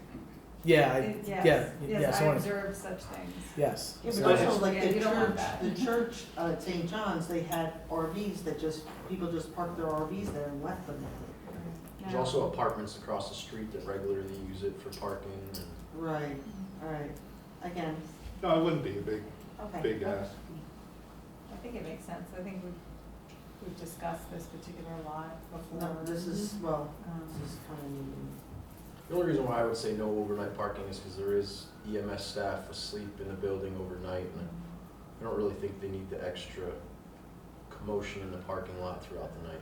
That's, Right, so there's some things to think about. Yeah, no, I mean, we can come up with, common sense, limitations, I think, pretty easily. And how much has the ambulance corps been involved in this discussion? I spoke to Michael Big and he said, as long as I have enough parking on the other side and maybe, yeah, he was fine with it. Well thought. I think if there's an emergent event that required extra personnel, the chief would know about it already anyway, so then we would worry about who was parked there Yeah, overnight yeah, for such exactly. emergencies. All right, so next up, pro-housing community. This will be very quick, I promise. So as you're aware, last month we submitted a letter of intent, an email to the state, just basically saying, look, we're interested in being a pro-housing community. Can you please open up the portal to allow us to submit our information? So I've done that. They've opened up the portal. There's now massive spreadsheets that we have to complete with data. And the other thing it did as well is it gave me access to a housing growth summary that pre-populated with census data. So when you check down the box, it basically tells you how many units you had in 2010, how many you had in 2020. Every year we report census data. The building department reports it to the census. They also report on building permits as well. And so in order to, two ways of becoming a pro-housing community, you either have to meet the number of permits and the housing growth, which you can prove through approved permits, or you have to pass that pro-housing resolution, which we've discussed. I know the town council, Steve has sent around a memo about that. So because, we don't even come close to the growth rate. I mean, we're at like 0.04% over 1 year and like 0.27, so we're not even at like 1/3%, just because we just don't permit a lot of housing in Cornwall. So, but the reason for doing this is in order to get state funding, and I know I've spoken to a bunch of you about this, that this is going to become a requirement. I mean, essentially the state's going to lock us out of all kinds of funding, certain programs outright. You have to be a pro-housing community if you want to get certain types of funding. Other programs, it may not be outright said that they're going to, limit it, but it can be a factor that an agency uses to, to basically cut down a list of, applicants, for competitive grant programs. And so we apply for a lot of stuff, whether it's WIA grants, whether it's, money for our parks, whether it's money, so, and, correct me if I'm wrong, but really, even if we pass this resolution, Steve, this isn't really putting us at that much risk if we pass this resolution. No, there's, the resolution itself is strictly precatory, it's aspirational, it's, okay, we're gonna try to do these things, we wanna endeavor to follow these policies, but, if the board were to subsequently wish to enact zoning which cut against the grain of those policies, you could still do it. but you'd want to make sure that the paper trail that you laid explained the rationale for why you were going against those types of policies. But adopting it itself doesn't obligate you to do anything at all. It doesn't void any of your existing zoning. It doesn't trump your comprehensive plan. It's just this, like I said, aspirational statement. I don't see a downside to it in terms of enacting it, as long as I said, you're cautious in any further zoning that you may want to enact after that. Any questions? So, I mean, so I think probably for August, maybe September. Yeah, you gotta wait, I think, until they get back to you and say you can adopt it. It might be for August. Yeah, so it's possible it's gonna be for August, but I'm certainly right now gathering all the documentation. I've gotta send over copies of the town's zoning map files, which I gotta get from county planning. I've gotta fill out, so there's like work that has to be done. So we're gonna, this is like a summer project, is what I would call it. So, you may or may not see it on August, but just wanted to, bring you up to speed on that. All right, next up, we have the dark room. So as you know, this was on the planning board meeting last week. So the dark room is seeking to basically not have to provide this certain amount of parking that was a requirement of the special use permit that we had approved, was it 2 years ago now? The special use permit? Yeah. Wow. And so it makes sense that he started at the planning board, because the planning board does have the ability to waive up to 100%. It's actually required to. Yeah. And so he started there, they looked at it, and in fact, the planning board even agreed that this was something that, that they supported. But they have to refer it because it's part of our special use permit. We actually put that requirement in there, so because we're the ones that did it, we have to undo it if we're gonna undo it. Well, So- undo is a little strong. Yeah, well, I'm just saying, so if we're gonna, yeah, we have to. Where we are, John, I don't mean to cut you Yeah. off, Josh, but where we are is that the dark room, I think that Josh is right, I think it was 2 years ago, came to this board and requested a special use permit for operation of a disco, I believe it was? Yeah. So the disco Yep, disco approval tech. was granted, and one of the conditions of the grant of the approval was that sufficient off-street parking be provided, even if it was on alternate sites. So now, as I understand it, the applicant wishes to have an amended special permit granted, which removes the requirement for the off-street parking. The only thing I've seen is a letter and some photos. Well, that's not true, and there is an application form, I apologize. An application form for it. As I understand it, the process for amending a special permit is for the board to notice a public hearing, hold a public hearing, and determine whether or not it wishes to grant the application. Usually the presentation on this type of thing occurs like tonight. You could wait until next month and have it at the public hearing if you wish.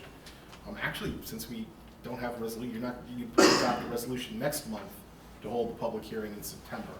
So next month, I guess, would be when you would want to have the presentation on why the parking shouldn't be required, and then you'd adopt the resolution, as you're required to do, to hold the public hearing in September, and then after you close the public hearing, you make a determination as to whether you're willing to amend the special permit or not. Does this have to go back to the planning board after or because we're just amending our own? I don't believe so, Josh. I think you get comments on local laws. I don't think you do on special permits, but I'll double check on that. Do you want to say anything, Jimmy? Overall, then, you all see the photos of it. So overall, next month would be a public hearing like we had this morning, or earlier today. We have to schedule it. Scheduled like I did initially to apply for, like I did 2 years ago I did. Yeah, so basically, in order to make a change to the special use permit, we have to pass a resolution that's gonna open up a public hearing to make amendments to, to special use. Okay. Up to the approval, but, we don't have a resolution prepared for that, because really, this really needed to come before the board first, before I think we did that. So this will be, I'll ask Steve to draw this up next month if the board wishes to proceed with this. We would, has to proceed. yes. And then, we'll schedule the public hearing for September. Okay. And then after the public hearing, then the process is close the public hearing and the board then acts on it. Okay. But next month you should come in and make at least a preliminary presentation as to why the parking isn't necessary. I know we have it from you in writing, but it'd be nice to see something either from an engineer or somebody with some expertise on this to explain why it isn't necessary. I know, you say you've observed that people aren't parking there, and Right. it's fine, but we can't necessarily predict what the future holds. Of So it'd course. be nice to see something else, and then you're gonna have to go through it again, and maybe a little bit more at the public hearing, because the public has a right to know what it is your application is. Mhm. And then the public hearing will be closed and the board will vote on it. And Jim, I've got a question. Yeah. I may or may not be here, know this. But anyway, with that said, you state here in your letter to the planning board, that you have hosted 8 events. For those who break down the dates, type of events, guess, always not under 49, time frame was secured. For any event, I passed along a written statement when private parking is located along with the address and directions. Each person I photographed a lot to show what cars were present. The number was 0 at all events outside of myself and my fiancée. Now, my question to you is that you advise, guests as they came in, hey, listen, the park is out back, not on Main Street. They all parked on Main Street. No, I understand that, but when they came in, you saw that they were parked on Main Street as they came in, did you advise them to get off Main Street, go to the park and behind the No, building? I had, if whoever came to me to host an event, I said, I cut and paste stating where the lot is, what's it called, off Torrey, how many feet, feel free to park in any of the lots in there, and a simple walk down Torrey, back on Main Street, in the studio. And they did pass that along to all their clientele. I mean, there's All no the guests. requirement that his guests at his parties park in the lot that he's secured. There was never a requirement that Yeah. they have to park in the No, lot. but it's costing you roughly $1,000 a month for, I believe, insurance and, all per year, excuse me. So I would imagine if somebody was like, hey, I got this lot, it's costing me money, why not, make sure that it's being used? Yeah, That's what I'm asking. I agree. I wouldn't be here if people were using the lot. I give it a year, over a year, for me to assess the situation. And 100% of the time, no one's used it, except for myself. But I'm also, because of what you went through to get this, I guess I was expecting you to be more vigilant against, not a criticism, but to have them, because we did enter into an agreement that you would have them use the off-street parking. I went by one night and it was pretty crowded, and to hear that they're not using it, I just think as the owner of that venue and you're getting compensated for that part of it would be for them to use it. I mean, we've been back, I've been on I think I'm the longest member on this board, and I think this started in 2020. Yeah. So to go back to this, and I will tell you, I did vote against not having the planning board, lower the parking requirement, because I am concerned, we had to have the hotel, that they got a reduction, now you're gonna ask for a reduction, so basically there's going, with this is the unintended consequences of this.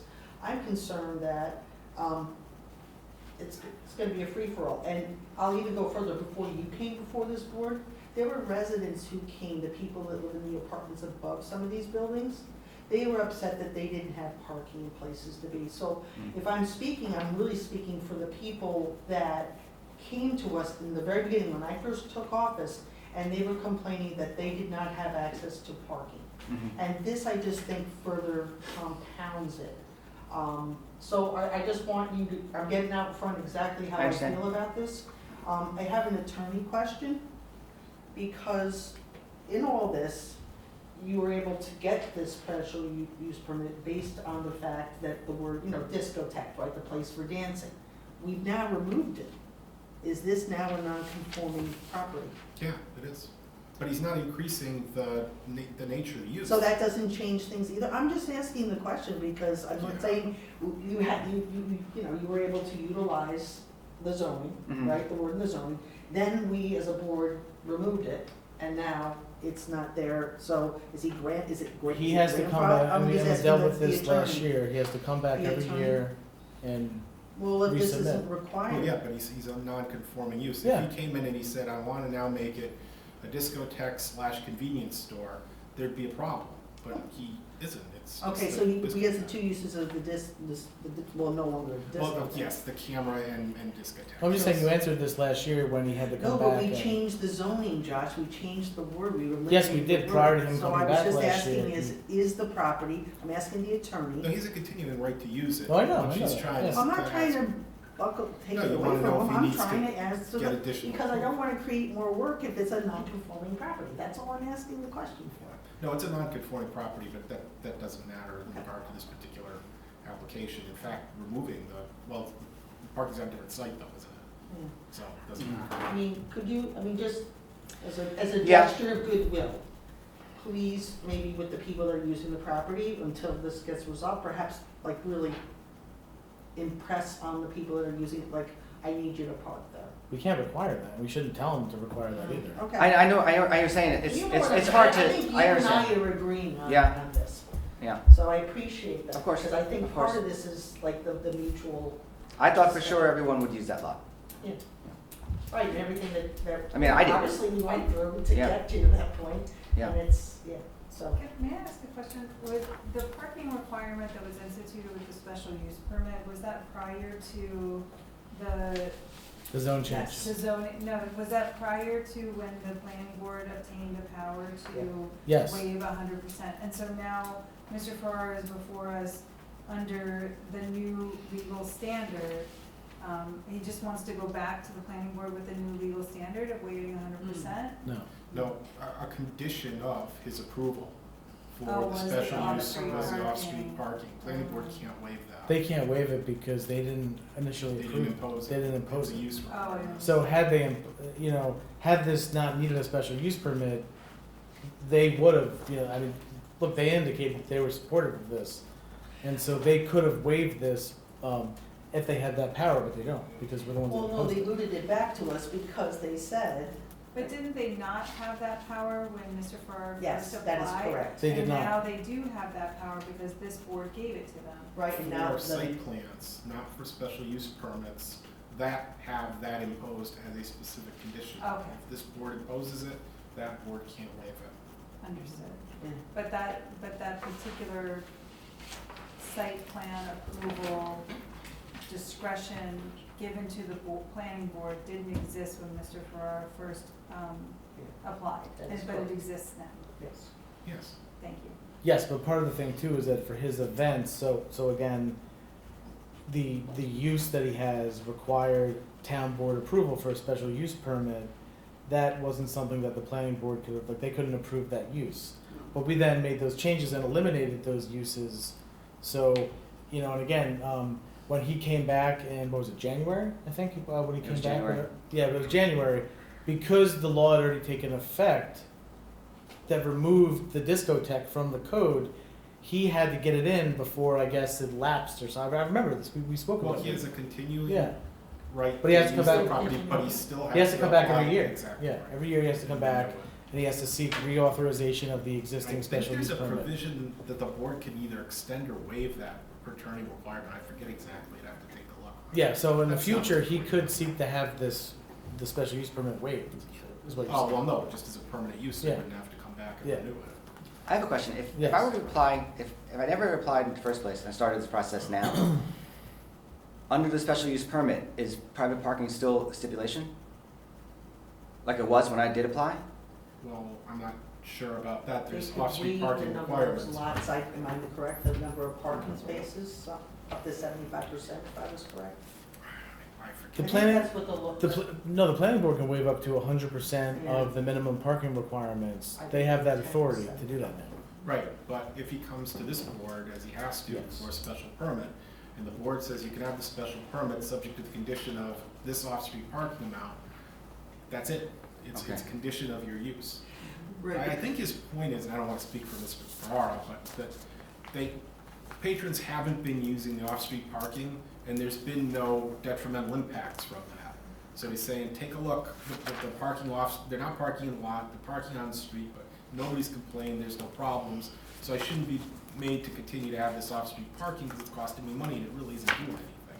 So I think that's where he's coming from, but again, I'd like to, I mean, you know, you can take his word for it, or you can get something from an engineer saying, yeah, this is the way this works, it's not necessary. And the board would have not known if this did not work or worked without having the permit granted. So we granted it, now it's not working, and it's costing Mr. Farr a lot of money, and he's just being pretty useless, that's why he's here. That's why the requirement was for him to return, to see if it was gonna be a problem or not, or what. Yeah, I mean, I would say, look, all right, the town's parking study kind of foreshadowed this if we looked at it, because it basically said there's hardly any parking demand on these hours on Main Street, so the parking study actually foreshadowed that this is what was gonna happen, so we could have predicted that this would be the case, but it's good to see it borne out with a real-life case here. Right. So I'm gonna play devil's advocate, because, you know, you talk about the hotel potentially coming in. Right. If that hotel does come in, and that's been waived 100%. And it's gonna on it, compound the issue. It hasn't been waived though, it hasn't. Yes, they got, No, because the hotel doesn't exist right now, but if it does, like 2 years from now, and it has 100% waive, then there's, and he gets 100% waive. Well, maybe. I'm not trying to be a bad guy, I'm just trying to look at both sides of the coin, so hear me out, you know, then it could potentially be an issue. I think Mr. Farr, I'm just saying, could come back and say, I need it back. So there you go, he's the one paying for all the permits. And I think I'm reluctant to project to the future of any construction Yeah, that hasn't so. actually occurred. That's No, my only I'm thing just, is I think the board understand- needs to have a mindset that this is what's coming down the road. I Because I think this whole waiving of the parking could have some very unintended consequences. I That's understand, what but I'm it's also a special use permit we review every year. correct. Yeah, so we're gonna be reviewing it every So year. in the meantime, nothing is happening with respect to that larger project for now. And it sounds like something we get to review every year. I'm not saying that a decision is being made, I'm just saying, I think it's really important that we look at the facts as they are today, so that we're not penalizing someone for someone else's activity further down Main Street that hasn't occurred yet. So that's my. Yeah, and I would say that the planning board, as part of their site plan approval, they very carefully went over a parking calculation, agreed on a number, and they did their own traffic study. The planning board looked at it, so there was actually a lot of work done on that. Now, obviously, they don't have conditional final yet, they have a preliminary. And before they're, I'm just saying, that parking and other things will be looked at before they're allowed, you know. Right, but that's my point. Yeah, again, this is the future. We're not gonna do that to Mr. Farrar. Exactly, We're so I gonna mean, take But I think everything it's case by important to have case the and the discussion. objective facts Yep. as they exist today. Yes. okay, so, yeah, I mean, look, this will be on for August, if Okay. you're willing to come Sounds good. back and Of course. we'll work through it. Okay, thank you. Thanks, Jimmy. Thank you. Okay, Knoll Crest streetlights, okay, so, Oh, did you wanna look at the number 9 first? I'm gonna skip it, sorry. Yes. I'm sorry about that. Zoning changes, accessory dwelling units. So, this would be to basically schedule a public hearing on the proposed changes to accessory dwelling units, and let me just pull up the law here. So basically, the change would be to allow, to go from, what is it, 650 or 600 to 1,000 square feet. You know, but again, you're limited to 40% of the primary dwelling's square footage, so on like And a it has 60. to be within the primary dwelling, not in the, No, it not could like be. above a garage. or No, this something could be like that. detached if it meets That's the building. main change. If it meets Detached. building code standards and has sewer and water, those are like, that's the real thing to change Oh, here. I thought the planner, when she was here, was telling us it was still under I thought she said the that too. existing primary residence, that Yes. there's no change in terms of a detached Right. No, unit. that's not at all. The change is that you can now have accessory dwelling units outside of the main That's dwelling. very different That's than very what we different. have today. In addition. No, that was the law you looked at increases that meeting. That Mm-hmm. was, Well, if the board's unhappy, we No. continue to I, work on it, yeah, of course, I but I mean, agree that's with what I have from. Councilwoman Ellen Reyes. I'm much more comfortable leaving, like, I don't mind expanding it, I do understand that 600 square feet is a very small space to try to move any single Kept person. saying mother, It was a daughter. mother-daughter, but Yeah, like, that's I what I don't know was if we're hearing. even allowed to say that anymore. I mean, this would allow, Now, some people people rent have things apartments out. over their garages in Cornwall, so this would allow, they do. I mean, whether or not they're regulated or not, this allows us Yeah, to, but we can't, I'm not sure we should be in the business of. but, No.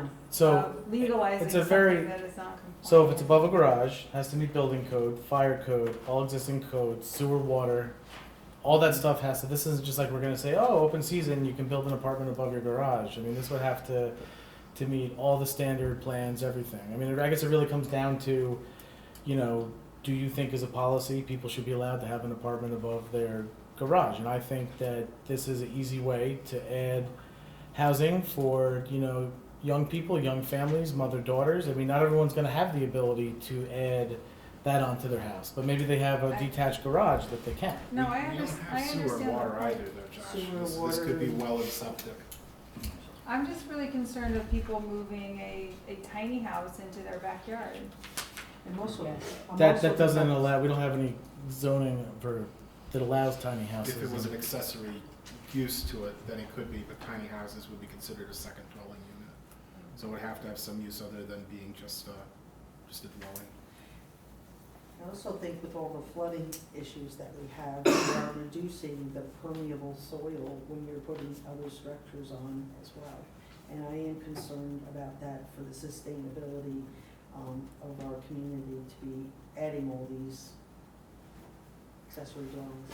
Well, if the board wants to think it over and, you know, discuss it further, we can certainly do that. Just put off the resolution introducing it tonight. I think there's no harm in having a Or public, you could schedule a and public having a hearing, you public can always hearing change it and then after. amending I think we need it. to flesh this out. There's a lot of questions that Councilwoman Edelman Reyes brought up, and I actually. I'm very sorry, I I did. concur with you. I think- did, in my mind, hear orally from the planner, in my I mind. think Whether so, it was too. or I'm not, gonna I'll go back and to look the, at I'll her. roll tape again. I'm gonna go back and look at her, so I think you're But right. I thought whatever she said left me with the impression that we were merely changing the square footage, we were leaving it at 40%, and that it was not contemplating the detachment issue.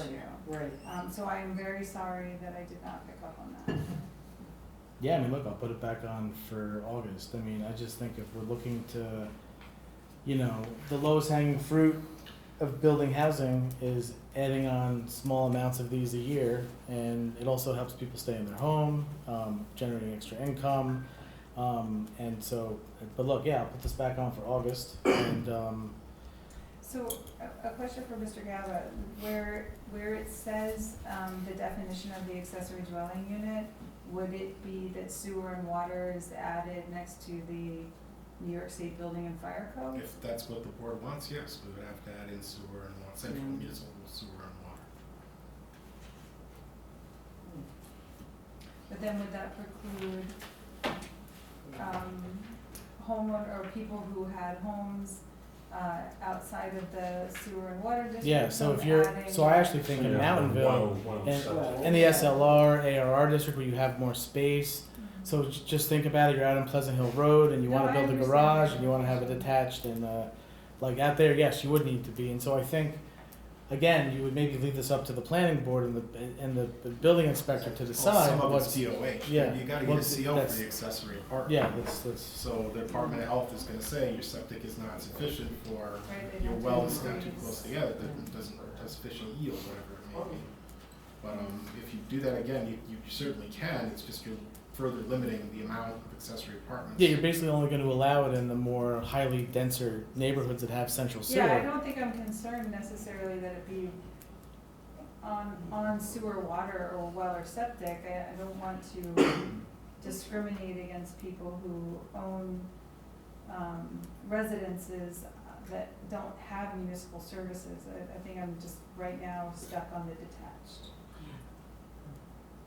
Might as well.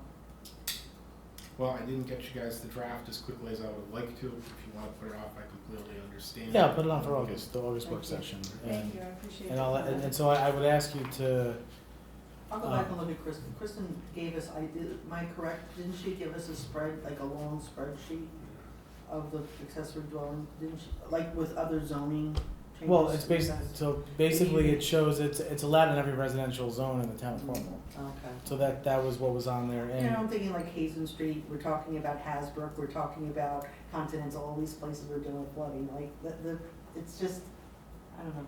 Well, we can draft it however you like. I just It's a think that it's policy really. decision at bottom. If you Yeah, I wanna mean, have it- a lot more small Reducing. apartments available for young people, maybe One. older people, young couples, maybe even if it comes down to that, this is one way to provide. Now, you're not gonna get a ton of accessory apartments in your town as a result of this, but you will get some probably. And, you know, it's a consideration. If you just make it bigger square footage, you may have, you know, of the ones that start up, you may have nicer accessory apartments because they're gonna be a little larger, but you're not gonna substantially increase the number, I don't think. yeah, I mean, adding the detached piece is what, I mean, I'm just flat out saying that to me is a policy goal of this, is adding that in there, and to me, it's really, you're not doing much if you're increasing it from, 600 to 1,000 and still having the 40% in there. You're really not doing much. So if the goal is to actually increase these units and provide housing for certain, groups like seniors and, kids that move home, etc., then you need to add in the detached. Otherwise, we're not really doing much. I mean, that's my policy position on this, and I mean, that's just where I stand on this. My policy position is the fact that, residents who live here, we're doing all this work to mitigate flooding, and then now we're going to be decreasing permeable space, land, for these structures, and they could add up. The other thing, I don't know if anyone's watching, but it was quite interesting, there are countries now that are dealing with property owners that have these little units, and there are people from other countries that are living there, and it didn't help their housing crisis. I mean, They're getting a higher fee. California and other states are really pushing these, and it's working quite well, We need to actually. start thinking about that one. So I can tell you other states across the country Because people are have gonna done go, this. because the higher tax, like, anyone that does this, you're increasing the value of your property, which means that they're going to perhaps charge someone. So actually, the state has a policy for that, so actually, this year, we can pass a law that would exempt the accessory dwelling units from, being added onto the assessed value. That's something so I'm just If we're saying. having additional people, I don't think that's a good idea at all. Especially with the school districts, and I. So I'm just saying that there are different, and again, as far as the permeable surface, if you put it above a garage, you're just basically, it's an adaptive reuse of it, you don't have to dig But anything. again, it's attached to the property. I agree. It's still not gonna always be Sewer. 1,000 square feet though. 40% of, I Yeah. mean, I was doing some of the numbers, 40% of a 2,200 square foot house is not 1,000 feet. So it's, they're going to be, And if it has to be attached, you're still taking up the impermeable surface too. So it's not like you're solving that. I mean, you're just saying, so you're putting in, you're still covering up, greenfield to build it. I mean, you're just saying it has to be next to the house. But, well, that wasn't my argument. no, I don't care, I know. So, all right, so anyway, we're not gonna solve this tonight, so it'll be on in August, and I'll ask Kristen if she can come back, to Or talk if to she us. just could write a memo and give it to the board. Or maybe I'll just. I'll have her come back. You could just call her too. That would be, you'd probably get a better, discussion, a quiet discussion. Thank you. All right, so Knoll Crest. Okay, so in 2016, the town board at the time did vote to accept the Knoll Crest streetlights. And however, we do not have a copy of the resolution. We have looked. We had the clerk's office look for it. They were able to at least pull the minutes for us. I don't know if we can. I mean, we'll continue looking for it, but we don't have the approval resolution for the Knoll Crest streetlights. But we do have the minutes, and so we could, again, I'll have to leave it to you, Steve. Where are we? Because we don't have the approval. Well, the resolution. situation is this, I don't recall exactly how many streetlights there are in Knoll Crest, 8 maybe? I mean, I think it's that. If it's that. But they're Yeah, not. I'm gonna say 4 max. They're not the standard streetlights that the town has along all of its roadways. I think they're more designer They're decorative, I streetlights, guess you would decorative. call it. You have in the minutes an acceptance of an offer of dedication of the streetlights, which means that streetlights, with possibly some conditions, are going to be the town's streetlights, which means you're going to have to pay to have them as part of the lighting district. I think it's townwide, isn't it? There's two different lighting districts. Off the top of my head, I couldn't tell you Right. which one covers. Whichever that, lighting yeah. district they're in, then I Yeah. apologize, I misspoke. So, Yeah, that's gonna be a cost for that district, and the issue is, are you obligated to keep the designer streetlights that are in there, or are you free to change them out for standardized poles? like the LED ones that we've just installed. I think, look, I went back, our file goes back to 2008 on this, and I've gone through it with a fine tooth comb. Yeah. I can't find any resolution, separate resolution from these minutes regarding acceptance of these streetlights. I don't even find an offer of dedication. Now, I think the offer of dedication would be the subdivision plat itself, as a filed plat with indication on it that the lights are being offered, is the effective equivalent of an offer of dedication. So you've got some question as to how you're going to maintain this. And Josh and I have been banging our heads against the wall trying to find something that would tell you where you stand. I think at this point, probably the best thing would be to figure out, A, what the cost would be to change them over, as opposed to the cost to maintain them as designer lights, and B, to find out where the people in Knollcrest stand on the issue of having the lights changed over. If it makes sense financially for you to change them to standardized poles, it might be something that you have the right to do. I don't see anything in this that says you're obligated to maintain them as designer poles. Well, if they're gonna be kind of. But it may be just the same cost or even cheaper to maintain them as designer poles. I don't know. Well, it says the poles selected must be standard poles, is what it says in the minutes. Now, I don't know if the resolution says that, but those are not standard I don't know. poles. So Standard poles means standard poles Yeah, like so- you have, and yes. Yeah. But in any event, the point is you gotta make a decision as to how you're gonna handle these poles, and it looks like you're on the hook for the cost of them. I think the first thing would be figuring out if they're able to hook up to our. The LED, like the the new number monitor system. them. I wouldn't see why we would spend the money to replace them if we could hook them up to our current system. yeah, I mean that's and again, they're now. Reach out to Realtron? They are LED, I can tell you that. But Yeah, no, we can reach out to Realtor, but I mean, first and foremost, I mean, we actually have to get back to Central Hudson on this because Oh. they're. Yeah, okay. Now I know.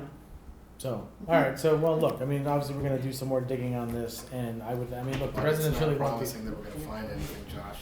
Yeah. I'm surprised at this. Well, I mean, the residents really want these turned on, so like the next step's gonna I'm be. very reluctant to replace them, or we're gonna put these in a landfill, like, let's work with what we have. Yeah, I mean, I just think probably what we need to do is see if we can have them added to our maintenance contract. We should talk to Realtor about this. Right, The smart nodes, I don't know exactly how that'll work because maybe there's a different type of smart node that goes somehow hooks into the special fixture, but I mean it's only 3 of them. It looks like 3 or 4 of them. Oh, is it So only it's- 3? Yeah. I think they did have some if I went back in the research, I think there were some decorative ones that were possible with Realtron, we just didn't go for Well, you're that. gonna have to make some phone calls and figure Yeah. out, and I'm sure Josh will report back, and you guys can decide what to do. But I do think that they have to be, I agree that they have to be connected. Okay.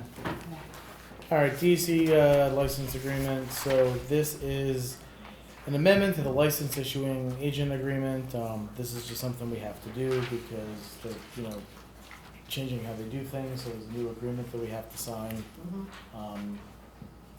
This is clerk's office asking me to do this, so this will be on, later in the meeting. Do you have anything you want to say on that? The only thing they're doing is changing the printer from Valoron paper, which has become too expensive, to plain paper. So we need to get a new printer, and we have to do a whole agreement with the DEC. That's basically it. Yeah, I mean, it should be all like remote or virtual, but. So nobody who's fishing fall off the boat because you're getting plain paper. I was gonna say, it's not, That's yeah. too funny. is the clerk's office going to laminate them? Laminate them. Then you need a limit. Oh, for a charge, $10. Make some money, revenue generating. All right, Munger Cottage, my favorite building here. All right, so look, as you know, we're having issues in part of Munger Cottage getting the temperature down. We've been having to spend money constantly in order to keep this, to keep the, the equipment running. We're at the point now where, I think it makes sense. Tommy thinks it makes sense to just outright replace, the units. And so we have quotes, from Petro, R&D Mechanical, and ASA Mechanical. I'll just add, and I think you all know this, that this is a cooling center as well. So we have senior programming there.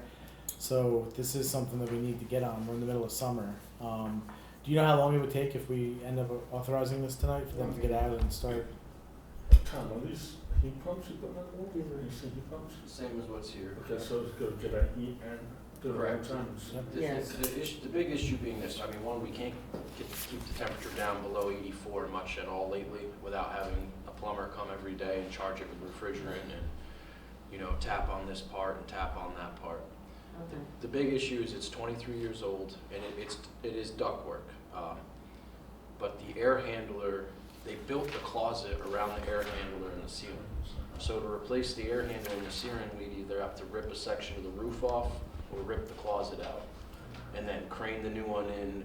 I mean, you're talking thousands and thousands of dollars. So You can also damage the buildings. that's why I think to me it makes the most sense to bypass the ductless, the ductwork units and go to ductless. And the extra added bonus to that is having, heat pumps, I think. I mean, we shouldn't really have to run the heat much in that building at all between the radiant heat in the floor and the heat pumps. It should keep it pretty warm in the winter. And then obviously the other two, there's one unit right now that feeds both the clerk's office and the building department. Summertime, there's rarely issues with it other than it not working. Wintertime, the clerk's office steam heat works good, so sometimes they might need to put their unit on cool, but in the building department, they're the last radiator on the run, so theirs doesn't get very warm, so they're freezing. So when one office puts it on cool and the other office puts it on heat, it breaks the unit. So really, they need their own. There shouldn't be a reason why one unit serves two floors. So that other one is to remove the one that's broken that serves both floors and install two, one for the clerk's office and one for the building department. Questions?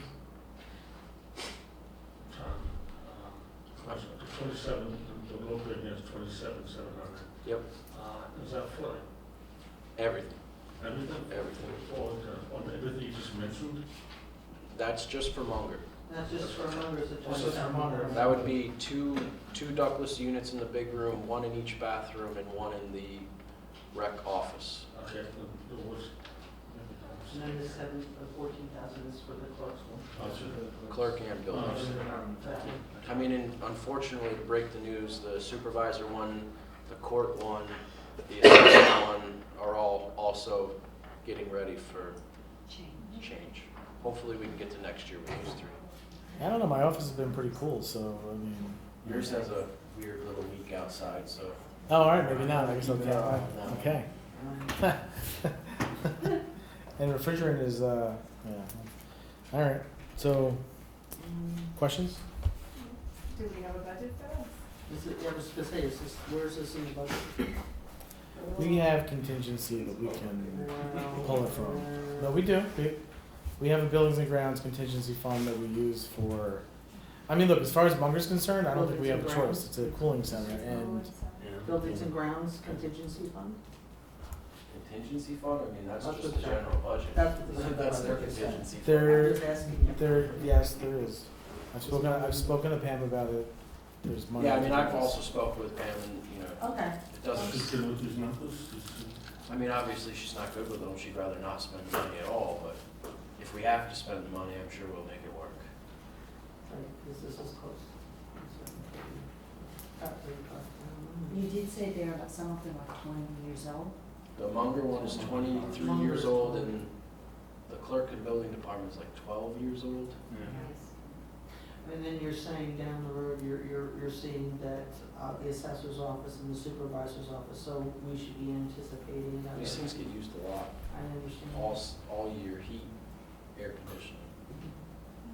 Well, they're good units, but I do know that they have their problems. It's about being charged as well, you know, the AC especially. Right. Okay. Your both offices function a lot, so. I mean, we can usually spend $5,000-6,000 in repairs just to keep Yeah, no, the I building get and what clerk you're going saying. the rest of the year, so. I think it's better to do it These are energy. properly and chain them, because They're the same as what all these got Okay. replaced with, and I wanna make the sure conference we're in the room, right I mean, that direction. one works like really good. Tom, it's Mugby Township and it's the clerk's office and the Yeah, there's 3. They're all different efficiencies, like some are 36K for the big room, and some of them are like 18K for the building department. They're all different sizes. I mean, we're not putting more air into a room than is needed by any means. So the outdoor condenser, I mean, I'm sorry, I'm not thinking, but where would that be? Well, the ones here will just replace the ones in the front. No, I had town hall, no. I'm You mean looking at at the Munger? one for Munger. We would Because probably isn't put there some- water, like, We would probably mount it to the wall off the ground Yeah. for salt and some Right, just to make up sure. out of the way. Okay, that was more of a concern. We might even put it in the boiler room. We're not sure. We've also talked about that. It's a good idea. And Tom, these are, I believe, I'm 100% sure that they are commercial quality. Yes. They're not residential, Not so they go residential. for a very long time. So, and I they're mean, quiet and You good. could put it in resident. Good. No, no commercials. We'll check it. All right. Thank you. Yeah, I mean, look, generally, if Pam has a major issue with doing things, she will say, but I mean, She'll tell you no. I don't know how we don't do this for the cooling center and the. No, I understand that. We financially, you wanna make We're- sure it's in the budget, that's all. Just curious. It's, Yeah, I agree with yeah, I you. mean, look, you know, did we wanna budget find out to we're have to running over replace budget all again. the HVAC systems in Munger Cottage? No, but every year things come up that we don't plan for, and we have money available, contingencies to replace things. as needed. There's a rec fund that has money in it. You could easily take some. That, I was just gonna say, since it's Monday, you could take it from the next one. That's a good point. Yeah, I mean, again, I think all that, Pam will best figure out how to, you know, maneuver the Okay. funds to make it We leave it to professionals. Well, yeah, but ultimately, we're the ones that look at the budget and we vote on the budget, so. Yeah, I'm just saying, Pam, There's also all the FEMA funds coming in. that was just what I was gonna say. So we've, you know, last year we had to lay money out, and that affected the budget last year, and then this year as we got money in, so quite frankly, it's gonna probably end up being a wash. That's good. Okay, special event permits, so we have the Storm King Run, which you have the details there, you have their insurance form, you have their details, taking place on August 25th, 13th Annual Storm King Run. We then have the Color Run, which, you know, they were here last month to present. We asked them to fill out an event application. They have a route map. I think we had said that we probably had to work out the whole, depending on how it was gonna work out, the whole insurance piece, right? And then, we also asked them to go and talk to Phyllis, which they did. They had a discussion with Phyllis, so they're actually not tonight. I think tonight this would simply just be, you know, I would ask that we would, you know, approve the event. We're not approving the budget yet because they haven't come to us with a budget request yet, formal budget request, but this would just authorize them to have it so they can, I guess, continue in their planning. And then I would, you know, ask them to come back in August and give us a formal, you know, budget request.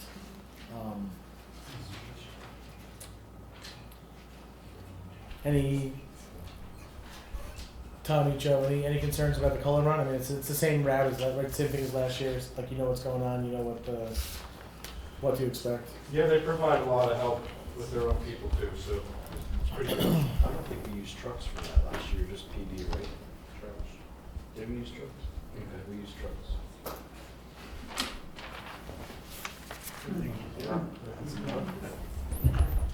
All right, number 14, I got the planning board vacancy. So, you know, I sent you all a letter. You know, I after talking to, to the board, it seems like there's a consensus on, at least from the majority of the board, on appointing Dr. Amy Richmond to the vacancy. So unless, there's any objections to that, I would look to appoint Dr. Amy Richmond to the planning board vacancy in the special meeting.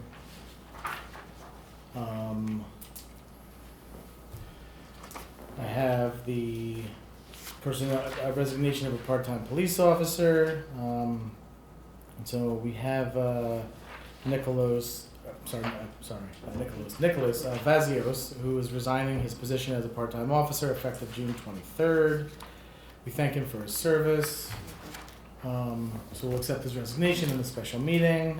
We then have number 16. We have a resolution that would basically put into place a stipulation of settlement and also providing for a written warning related to an employee misconduct matter for employee ID number 771.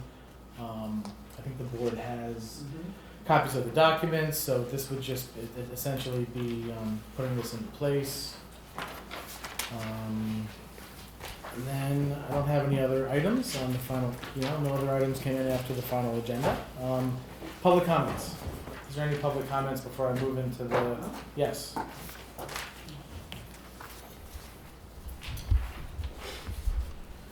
Good evening, ladies and gentlemen, town board. My name is Brendan Doyle. I work for the town of Cornwall Highway Department. I'm an MEO at the town of Cornwall Highway Department. I stand here today before you today, deeply concerned about a critical issue that has been festering within our community. The mishandling of a workplace violence complaint and the failure to hold predators accountable.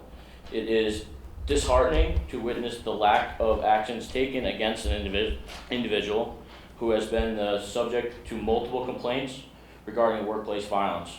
Worse yet, it is alarming to see the individual being allowed to walk away without facing consequences of their actions, all while enjoying a paid time off.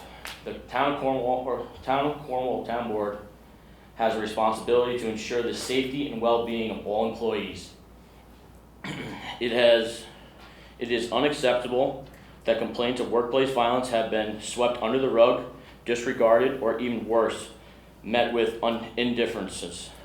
As a community, we invest time, resources, and training programs aimed to prevent workplace violence.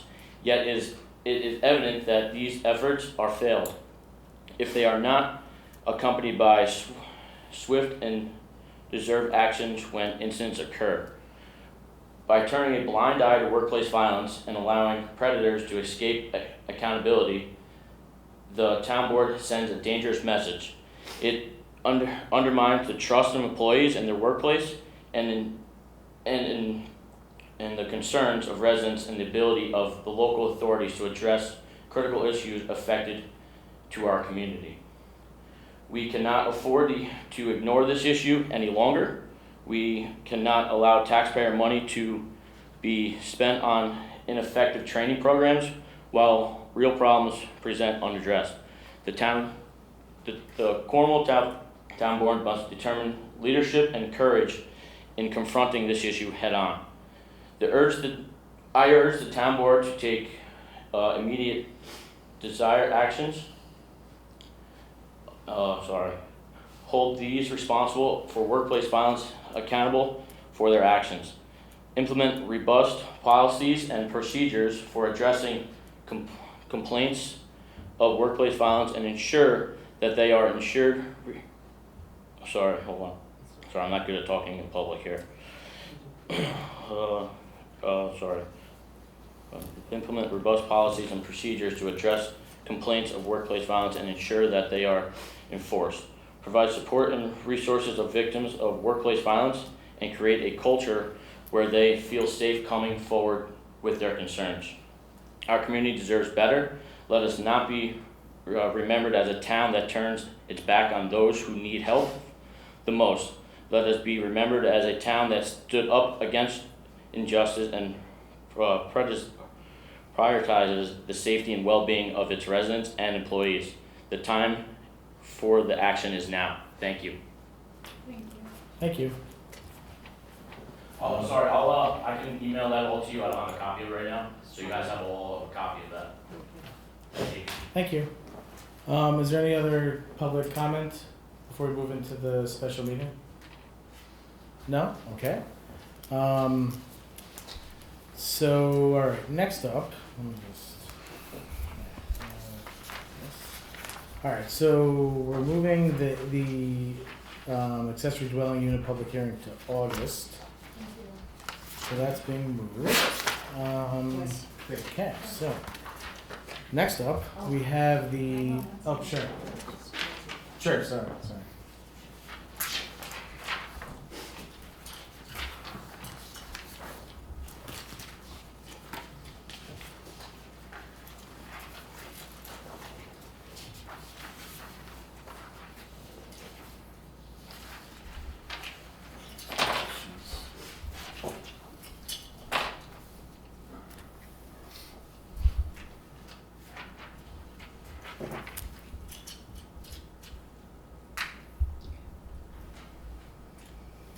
Got it? Got it. All right, cool. All right.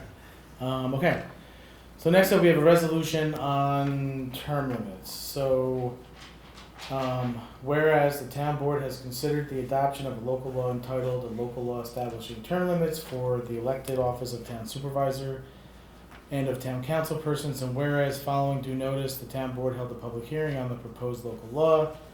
Now therefore be resolved as follows. 1, that the town board does hereby adopt the above local law subject to approval of the electors of the town of Cornwall in a public referendum. And 2, that the town clerk shall publish and post a notice of the adoption of this local law subject to referendum. 3, that the town clerk shall provide the county board of elections with a certified copy of this resolution and the underlying local law, and take such other and further steps as may be necessary to have the proposition for adoption of the local law placed upon the ballot at the upcoming election in November of 2024. Can I get a motion to approve? So, Second. I'll second. Ms. Edelman Reyes? No. Ms. Michaelozzi? yes. Ms. Scott? No. Mr. McCarty? I'm gonna pick a vote, so it's gonna be yes. And Ms. Wojciechowski? Yes. Okay. Next up, we have let me get to this next.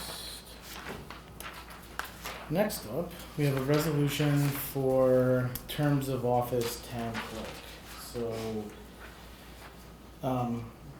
again, look, I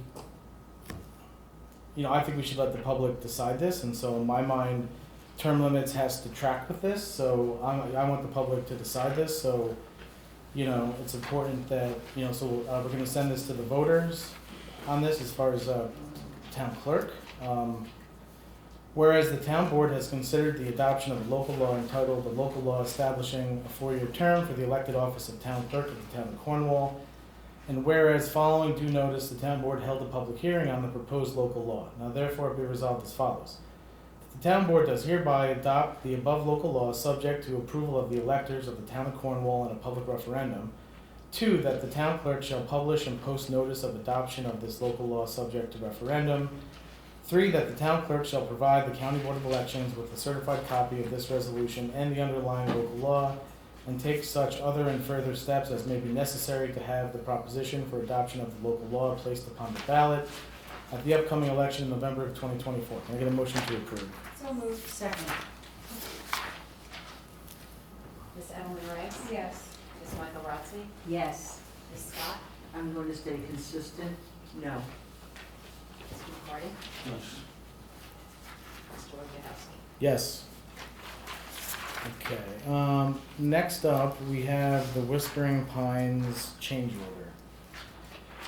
Whereas the town board entered into a contract with Whispering Pines Development Corp., the contractor, for Sewer District Number 1 inflow and infiltration surcharging mitigation, the project, and whereas the town board has received a request from MHE, the town's consulting engineer, to process the attached change order number 11 to the said contract, and whereas it is appropriate for the town board to adopt the resolution authorizing said change order. Now therefore be resolved as follows. 1, that the town board of the town of Cornwall approves the change order annexed here 2, and authorizes the town's consulting engineer to direct the contractor to proceed with the change on condition that Whispering Pines provides a written statement that all prior change orders are withdrawn. And 2, that the supervisor is authorized to execute the change order on behalf of the town of Cornwall upon satisfaction of said condition. Can I get a motion to approve? So moved. Second. Ms. Edelman Rice? Yes. Ms. Michael Rotzi? Yes. Ms. Scott? Yes. Mr. McCarty? Yes. Mr. Wojciechowski? Yes. All right, next up, I have the resolution employee misconduct, stipulation of settlement and written warning. Whereas on June 5th, 2024, the town of Cornwall filed charges of misconduct against employee ID 771. Whereas the town of Cornwall Board of Trustees seeks to enter into stipulation of agreement with employees resolving the charges of misconduct. Now therefore be resolved that the town of Cornwall Board of Town of Cornwall. Yeah, no, I know that the town board and employee will enter into a stipulation of settlement on July 9th, 2024. Be it further resolved that the town of Cornwall, the Civil Service Employees Association Local 1000, and the employee all agree that the employee shall serve a 3-day unpaid suspension scheduled for July 10th, 11th, and 12th, 2024 for the employee's misconduct. Be it further resolved that the employee faces a written warning based on the employee's misconduct. Can I get a motion to approve? So moved. Second. Ms. Edelman Rice? Yes. Ms. Michael Rotzi? Yes. Ms. Scott? Yes. Mr. McCarty? Yes. Mr. Wojciechowski? Yes. All right, next up I have, You have to go. Question? yeah, This down here, is that about the meeting today? Like we have to sign this here, it's a, do you notice it's he just put that together and then you just, that's for your certified. Just to show it's filed in your office. Yeah, Just that it's filed in. Yeah, I'll work on it. Just make sure it gets signed. all right, next up we have approval of the gift of artwork from Terry Murray. Can I get a motion to approve the gift of artwork from Cornwall resident Terry Murray? Second. Ms. Edelman Rice? Yes. Ms. Michael Rotzi? Yes. Ms. Scott? With gratitude, yes. Mr. McCarty? Mr. Wojciechowski? Yes, thank you, Terry. All right, next up I have the Personnel Planning Board vacancy appointment. So if I could get a motion to appoint Dr. Amy Richmond to the vacancy effective immediately to complete the remainder of the term ending on December 31st, 2026. So moved. Second.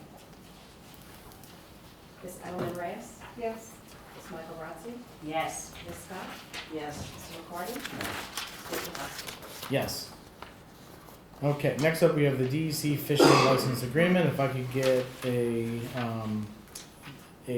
motion to approve the supervisor signing the amendment to the DEC fishing license agent agreement. So moved. Second. Ms. Edelman Reyes? Yes. Ms. Michael Rotzi? Yes. Ms. Scott? Yes. Mr. McCarty? Yes. Mr. Wojciechowski?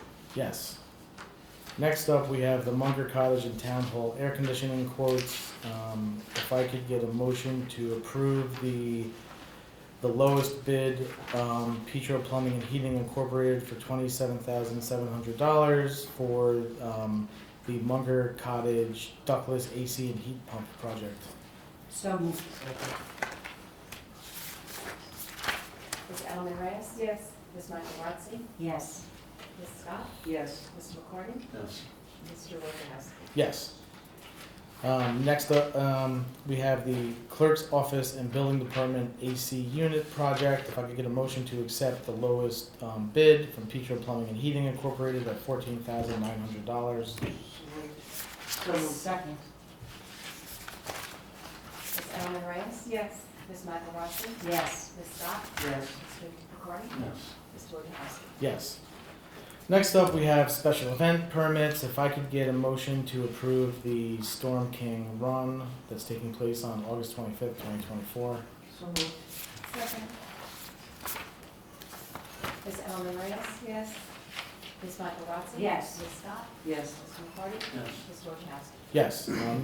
I also have the Cornwall Color Bash. If I could get a motion to approve the Cornwall Color Bash taking place on Saturday, October 5th. So moved.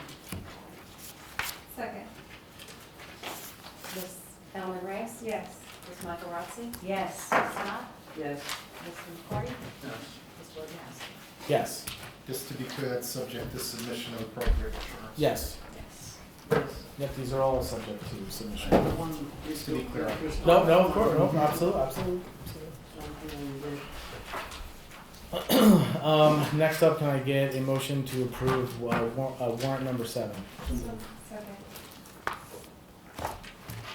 Ms. Ellen Reyes? Yes. Ms. Michaelozzi? Yes. Ms. Scott? Yes. Mr. McCarty? Yes. Mr. Wojciechowski? Yes. Okay, any public comments? No? All right, so let's have two quick things to talk about in closed session. So if I could get a motion to go into closed session and seek the advice of counsel. So moved. Second. Ms. Ellen Reyes? Yes. Ms. Michaelozzi? Yes. Ms. Scott? Yes. Mr. McCarty? Yes. Mr. Wojciechowski? Yes.